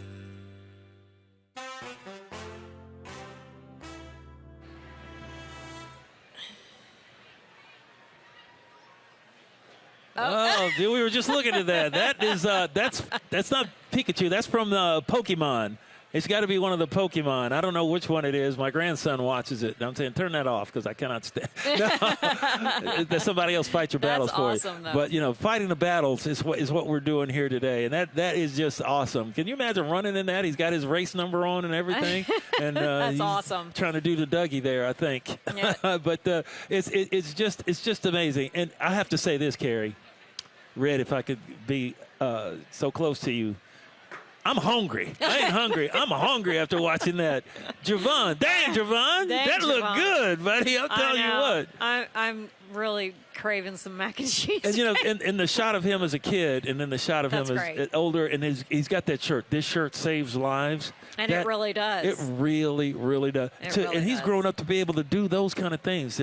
You know, he can cook. That boy can burn. And then I'm telling you what. I mean, he could have brought us some mac and cheese. Well, maybe he will down next here time. He's here so he can. That's right. He's been given a chance. Absolutely. By the doctors at St. Jude and by all of us and all of you out there that are donating to this great cause here at the hospital. I want to see that QR code again because I don't think we can say it enough, and I don't think that we can ask enough. Mm-hmm. I think we need to get our phones out. We need to scan the QR code and make sure that we give what we can to St. Jude and these kids because what they're doing is amazing. Finding cures, saving lives, that is the mission right now. So, yeah, give what you can. No dollar amount is too small We'd rather have 1 million people give $1 than one person give $1 million. Because you can count on people. You can't count on that one person. That's right. And you want to see that. You want to see that happen, and it can happen. It's been happening. More than 174 million has been raised from this race alone since it started in 2002. So we're going for 16 million. Oh man. Oh, what? How do you juggle and run a marathon? I can't even juggle standing still and run a marathon, and you got to breathe and all that stuff. You know, that's what we have. It's a show going on here. Whenever you come to the marathon, there's no telling what you'll see, and that's why we've had there's one of the Pokemon characters there. Oh, he's going to rise and fly away, maybe, which would be a good thing. And it's one of those things where you don't know what you'll see. Like the 65 cheer stations along there, that we've had the people holding up signs saying "Go Random Stranger," you know, and the music and just the fun and the feeling of the whole thing. That's why this is the #1 race in Tennessee, the #1 marathon, #1 half marathon, and they want to do it again. And right now, Maddie, who's out there on the race course at the finish line, she has some fans that have been lined up there for a while, right? Yeah, check it out. Hey, Maddie. Carrie, you talk about the cheer stations. We got the ultimate cheer station here at the finish line. Woo! Now, I did not warn any of these folks that they would be live on television, but I just wanted to show you all of the incredible people who have lined up to help our runners cross the finish line. How are y'all doing? Now, how early did you get here? 7 o'clock or 6:30 actually. 6:30, and has your runner come through yet? He's about to. He's coming right here, look! We're gonna see it right here? Yeah, he's about to. He's about to. That's incredible. Running the half or the full. And these runners need our support right here at the end. Did you guys see the fella juggling there at the end? That was incredible. Now, where are you folks from? Milan, Tennessee. And who are you here cheering for? Jim Nelson. He's coming soon. Let's go, Jim Nelson. I want to keep going down here because we have some signs that I want to make sure everybody's able to see. Any signs? Here we go. Maggie and Layton run like the bar is closing. What bar's closing? Now, are Maggie and Layton going to laugh when they see this? They will, for sure. Have they crossed the finish line yet? Layton has. Maggie is about to come. All right, let's go, Maggie. She better run faster. I think the bars will be open a little bit longer, though. And what signs do we have here? Can we see the signs? Go, Kate, go. You can do it. The race isn't over. Her last name is Hazel Rigg, but the race isn't rigged. She's just that fast. She's just that fast. Has Hazel crossed yet? Not yet. Not yet. Okay, so what race is she running? Half. The half marathon. We are yelling for you, Hazel. Where are y'all from? We're from, well, she's from Alabama, but she's my big at Rhodes in Memphis. Incredible. All right, Hazel, what a beautiful sign. You know, we've had people lined up here since early this morning, even before I got down here to the finish line. And it really is so important for the runners to get that last burst of energy before they cross. Can we get some more noise? Let's go. Cancer is no match for you, and neither is this race. Who are you cheering for today? My son, who's a patient right now. He's a patient at St. Jude. And running today. What race? The half. The half marathon. And how long has he been at St. Jude, and how's he doing? He's been at St. Jude for 4 years. He started in 21, and he's still doing chemo, but he's doing good because he's running today. That's incredible. And how is it going to feel, do you think, to see him cross the finish line today? I'll cry. You're going to cry? I might cry with you. That's incredible. What's your name? Where are you from? Carrie Apple from Cookeville, Tennessee. And what's your son's name? Carter. Carter? Carter Apple, we're cheering for you. Let's make some noise for Carter, for the race, and for his treatment here at St. Jude. We'll leave you with just the image of the finish line and all of the fans here today. What an incredible morning it's been here in Memphis. We just saw the female winner cross the finish line, and more guys are crossing right now, so the fun is still going down here, y'all. Oh, it just looks beautiful. Look at all the runners coming across, and for that mother that has the son that is going through chemo. Yeah. And I can't imagine. And has been at St. Jude for 4 years, and he's up. He's summoned up the willpower and the courage to get up and run in this race. And he's running not only for himself, but he's running for others as well. And that is just, it's so inspirational. It's unbelievable. I can't imagine going through chemo. I've been through chemo. I don't want to. I can't imagine running a marathon and going through, or a half marathon and going through chemo. But that's what this race means to people, is they want to do it. They want to give to St. Jude, and we want you to give to St. Jude. Jude. Scan that QR code on your screen. Give to St. Jude whatever you can afford. No donation is too small. Give $1. Give $1. Yeah. That's it. Give $5. You know, we want to. 16 million is the goal for this weekend, and we need to help St. Jude reach that goal. 16 million plus, if they can. Oh, yeah. And, actually, 18. We should go to 18. Well, yeah, why don't we do that? Let's up the ante. Up the ante a little bit. Absolutely. And when you look at that QR code, it doesn't take much effort to do that. Not the effort that the runners are giving out here today. You can sit on your couch. You can sit on the keister and do it. And so you want to get out there. You want to donate to St. Jude. We're having a wonderful time here. The race is starting to wrap up, and we will be back in just a moment with more winners and more exciting action from the St. Jude Memphis Marathon Weekend, presented by Juice Plus. The world's best cheer and dance is here all season long. From rising stars to legendary dynasties, this season isn't just about watching greatness, it's about being a part of it. Level 6 is calling challengers, champs, and every athlete chasing the next hit, the next upgrade, the next perfect routine. Dance levels up. Who sets the bar this year? You don't just watch the sport, you live it. And it's all here all season long. Welcome to Varsity TV. Why be at the forefront of childhood cancer research? At St. Jude, we do it because every innovation we make is a moment we give to children with cancer everywhere. But we can't do it without you. Help St. Jude give children with cancer more moments. Moments that can last a lifetime. Cheerleaders, dancers, coaches, and fans. You asked, we delivered. Get ready to relive the most iconic moments from the 2024-2025 season with Varsity TV 24/7. Your cheer and dance destination anytime, anywhere. This all-access channel will feature unmatched coverage, on-demand access, and exclusive content just as if you were there. Relive the magic, discover new favorites, and get inspired around the clock. Download the Varsity TV app and stream our cast from desktop, mobile, or your TV. Subscribe now and never miss a beat. Hello, Fresh. I am Navy. No child deserves to die of cancer. St. Jude Children's Research Hospital works nonstop to help push the overall childhood cancer survival rate in the U.S. from 20% to more than 80%. We won't stop until no child dies of cancer.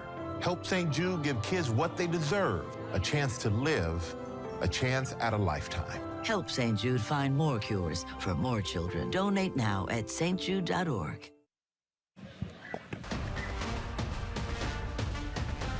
All right, look at them coming in. Yeah, raise their hand up there. They're having fun as they cross the finish line, showing the love here in Memphis at the St. Jude Memphis Marathon Weekend, presented by Juice Plus. As thousands of runners have taken to the streets of Memphis to raise money for St. Jude Children's Research Hospital, which is just a little bit down the road right here in Memphis, in downtown Memphis. And it's turned out to be a beautiful day. No clouds in the sky. It was really cold this morning, but not as cold as it was last year. No. And now the sun's up a little bit. Sometimes it ducks in and out between the tall buildings. It gets a little bit chilly, but then it warms back up a little bit. It's perfect weather for the runners, and you see them coming in their tinfoil overcoats, whatever it is that is. They say it keeps them warm, and that's a good thing, but their hearts are warm because of what they're doing. Exactly. And let's talk about the numbers again. We got 22,000 plus running in these races today, 1,000 plus virtually running, all 50 states represented in this race, 97 countries around the world represented here in Memphis, and we've got one important finisher. Oh, we do. Coming up. Yeah, there's by the numbers, and we've got 154 million plus raised through 2024. The goal of this weekend, 16 million plus for 2025. This is the 24th year of this race, the big 25 next year, and the estimated economic impact, 53, I believe it's 53 million economic impact here in Memphis. Yeah. We are Now we're going to go to Maddie, who has the #1 finisher on the women's side. Maddie. Yes, it's a good day to have a J name because we talked to Jordan, the male winner, and this is Julia, the female winner. Julia, congratulations. Thank you so much. How are you doing right now? I'm good. I feel pretty good. I heard a rumor that this was your first marathon? Yeah, it was. Have you run a race before? Yeah, I have. I've been running my whole life, and I did a couple half marathon races to train for this, but yeah, first marathon. And why did you choose the Memphis Marathon for St. Jude? Well, I go to school in Knoxville, so it was kind of like the closest one for me to go to. Now, I've seen so many people come by and congratulate you. What's the camaraderie like out there on the course? Are you guys talking to each other, or are you in the zone? Kind of a mix of both. I talked to some people, but then I was also just listening to my music a lot of the time. What's the soundtrack for a marathon winner? I don't know, just anything like upbeat, like early 2000s music, I don't know. My kind of girl, it's all about the beats per minute. You just got to keep on pace. Yeah, for sure. Well, what's next for today? Any plans? Not really, just driving home after this, I guess. We'll get out and stretch every now and then so your legs don't get too sore. Yeah, I will. Julia, congratulations. Thanks for taking some time. Her mom's over here taking photos of her, so you have some cheerleaders here today. Yeah, I have both my parents here with me, so. That's incredible. Okay, thank you so much, y'all. We've spoken to so many incredible people out here today, Julia included, who ran, who raised money, or who were a part of the St. Jude family, who had children there and were volunteers. So, goodness, I've loved being out here on the finish line. It's something to see these runners come from all over the state of Tennessee. You know, this is a long state. I mean, we've had some earlier come from Chattanooga, and of course, Julia is coming in from Knoxville, Yeah. and you know, that's like, Julia, put some clothes on. It's cold out here, girl. Somebody get her one of them tinfoil things. Yeah, she needs a tinfoil blanket. But runners like those. They like cold weather because you know, once you get to running, your own body heat takes care of itself. And when you're running out here, you're not thinking of yourself. You're thinking outside of yourself for what you can do to help someone else. And what you can do is give money to St. Jude. So that's the goal this weekend. $16 million. We want to raise $16 million plus. Yes. We're going to up it. But right now we want to talk about one of those kids and take a look at this patient story coming your way right now. My name is Yi Ke, and I'm at St. Jude to receive treatment for AML. I have gone through chemotherapy and the bone marrow transplant. Every step is challenging, but it's heartwarming because they also value my mental health. So both my physical and mental health has been improved throughout the process. I enjoy painting. It's a way to express myself. It's kind of like a little escape from all the treatment. Cancer or getting treatment is not all the things about life. It's just part of life. I can still enjoy life or do other things. And I think this is very important. I think every brick of St. Jude, it's a brick of hope, and it's also a place of strength. Everyone here, I think no matter patients or different staff, we are all very closely connected, and we pass down strength through this connection. St. Jude 医院是一个充满希望的地方。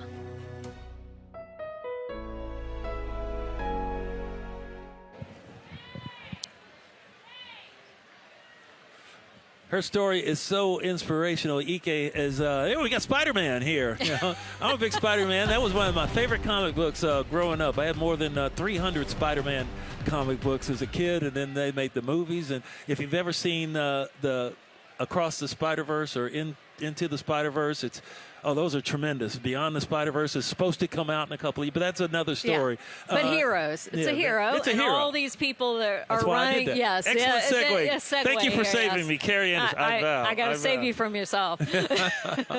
But all of these people running today, and you out there in the universe. Yes. Yeah, you're the heroes that we need. You're the heroes that we make this place possible, and this place, of course, we're talking about St. Jude Children's Research Hospital, and we need your donations. 16 million plus is the goal for this weekend. All of these people, their entry fees have gone toward that goal. Correct. And they're heroes in of themselves for running and being out here today, and all the people out here supporting them. We've got the QR code up on the screen again. Please hit that with your phone. Not physically hit it, but you know what I mean. I think I got you. You got me? Yeah. Okay. We've got some more finishers coming in, and yeah, it's just a great weekend. Oh, it's a tremendous weekend, and people are coming from all over. Speaking from coming from all over, Maddie Gardner is coming here from Charlotte, I believe, and she's come here she has no ties to this area, but she wanted to have a chance, something to do with this event, and it's just been a tremendous thing. You did it last year when you were Prego, Maddie. Now you've got a 10-month-old, and now you've got a heck of a story to tell twice over now, right?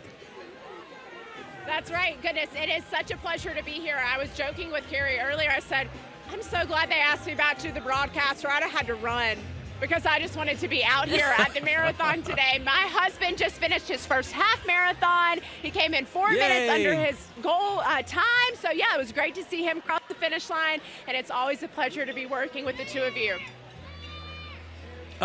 Maddie, we appreciate it. You are the pleasure is ours. A true professional to come out here, to get up this early, to come almost across. It's 600 miles or so from Charlotte to Memphis, to come over and be a part of this. We really appreciate the bright sunshine you bring to the finish line there, to get all the participants and all the fans. She got a great job with all the fans out there on the finish line. I know that was fun for you, right? It was so much fun. I love talking to everyone who came out here.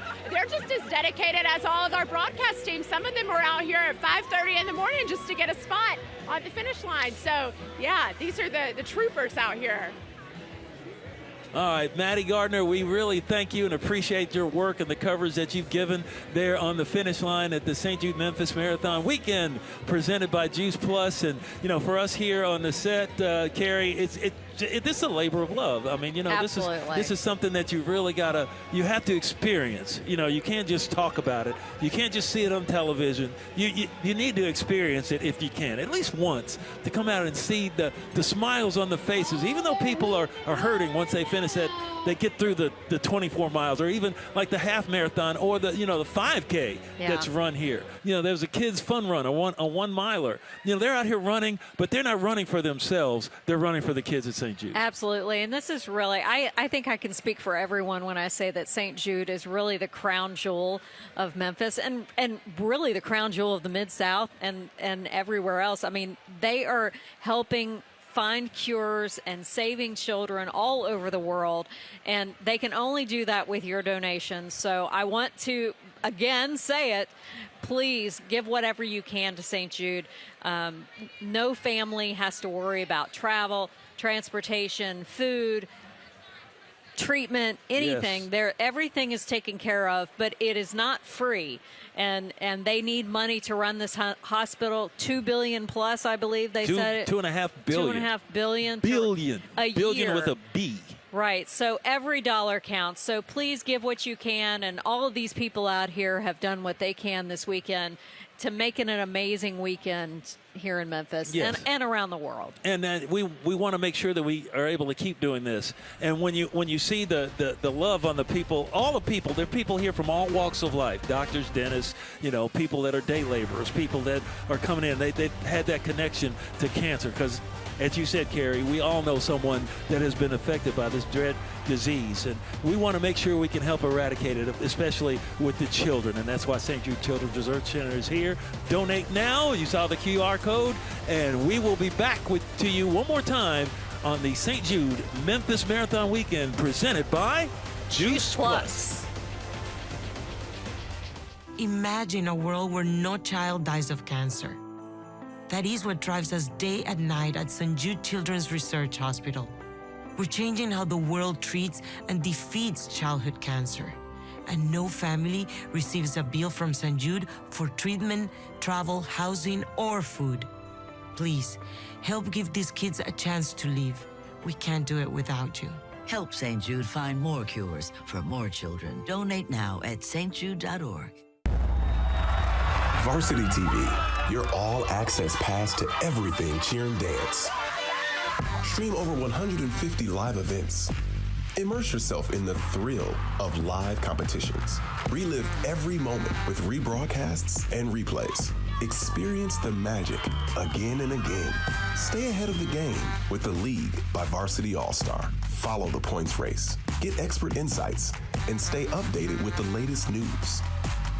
View scores as they're released and track your team's success throughout the season across the entire country. Unlock the secrets of cheer and dance with our exclusive content. We have trained for this moment. It does not matter what anybody else has done. Go behind the scenes, witness the magic, and hear from the best on and off the mat. Subscribe today.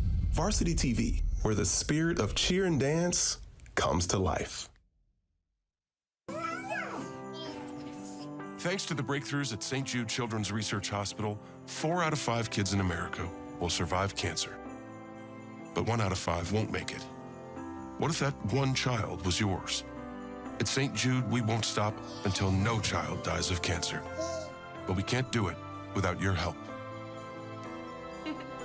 This holiday, help St. Jude find more cures for more children. Donate now at stjude.org.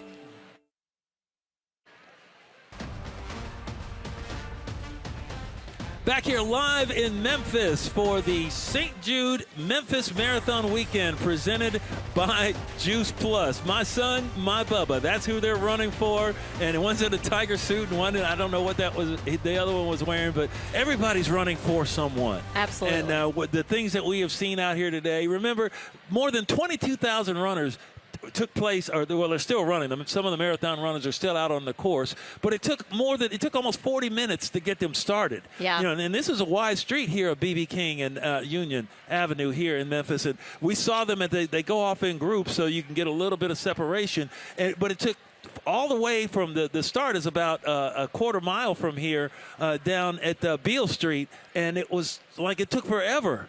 40 minutes for the whole way for everybody to finally get out on the course. And, they're out there, they're running. They saw they had a chance to run through the campus, which is the most exhilarating and the most compelling part of the course. And the thing that you see what you're running for. You're not just giving your money to some nebulous thing out there in space. You actually see what you're running for. And the kids are out there. The actual patients are there with the bald heads, and the parents are out there, and they're cheering people on, and the cheer stations where they're cheering on the runners. It's been a wonderful sight to see. It really has been, and this is such a group effort. We've talked about the sponsors, and of course we thank them, but I want to take a minute to thank all the volunteers. Yes, 4,000. 4,000 plus, I'm yes. sure. Volunteers who make this weekend possible. They have taken time out of their weekend to come out here and make this an enjoyable experience for all of these runners and the families and the people who are cheering on the runners. And they're doing it because they love St. Jude, and that's why we're all here. We want to make sure that you give to St. Jude. The QR code is up there now. One more time, please hit that QR code and give what you can, because this is it's an amazing organization. It's an amazing facility, and the research and the cures and the science that they're doing over there, and those pink buildings down the street, they're oh yeah, doing amazing things, and they're helping people all over the world. As you see some of the runners coming in now, those could be some of the half marathon winners or finishers, and the marathon winners or finishers as well. Finishing up this amazing St. Jude Memphis Marathon Weekend. And that's just behind us here at AutoZone Park. As we look behind, you can, oh wow, look behind there. You could see just how many thousands of people are out. They don't want to go home. Someone said, you don't have to go home, but you can't stay here. I think the runners want to go home. Yes, but there's a lot of other people that say, somebody was holding up a sign that said, "Run like the bar is closed." Right. The bars don't close here in Memphis. They're they open. Do not. I think Beale Street's going to make a lot of money right now, and it's a good thing. But we want it. No. We want you to take that money that you're going to give in the bars to imbibe and make sure that you give some of that to St. Jude, that's because correct. that is why we're here. We're here for the kids, and we want to make sure that no child dies from cancer, and we want to make sure that all these kids have a chance to grow up and experience everything that life has to offer. And that is why we're all here, and that is why all of these runners are here and all these people supporting St. Jude. It's just an amazing, amazing weekend. It is an amazing weekend, and we want to thank all the partners involved in getting this production on the air. Of course, Flow Sports for getting it out there to more than 22 states. Of course, WMC Action News 5 for providing the technical expertise and all the equipment, and also the people that it takes to do this. You see the sponsors there. You get a chance to support any of those. Yes, please do, because they're right-minded in having what they want to do, in supporting St. Jude. Longtime supporters of St. Jude. And as we leave you for the final time here on the St. Jude Memphis Marathon Weekend presented by Juice Plus, we're going to get a couple of shots around the way and tell you that, this has just been an awesome thing. If you ever get a chance to participate in an event like this, whether you're running, walking, doing the 5K, the 10K, or whatever it is, just come enjoy yourself and reach into your pocket a little bit and give so somebody can live. We remember one of my favorite things, one thing that was really tough was hearing that mother say, we came here and St. Jude saved my child's life. Saved my child. Yes, saved my child. That's as you look at the start of the race, all the way from the start to the finish, we've still got runners on the course, but it's going to be a great end. And we all appreciate you. Thank you for joining us here at the St. Jude Memphis Marathon Weekend. Carrie, we will hopefully see you next year right here in Memphis.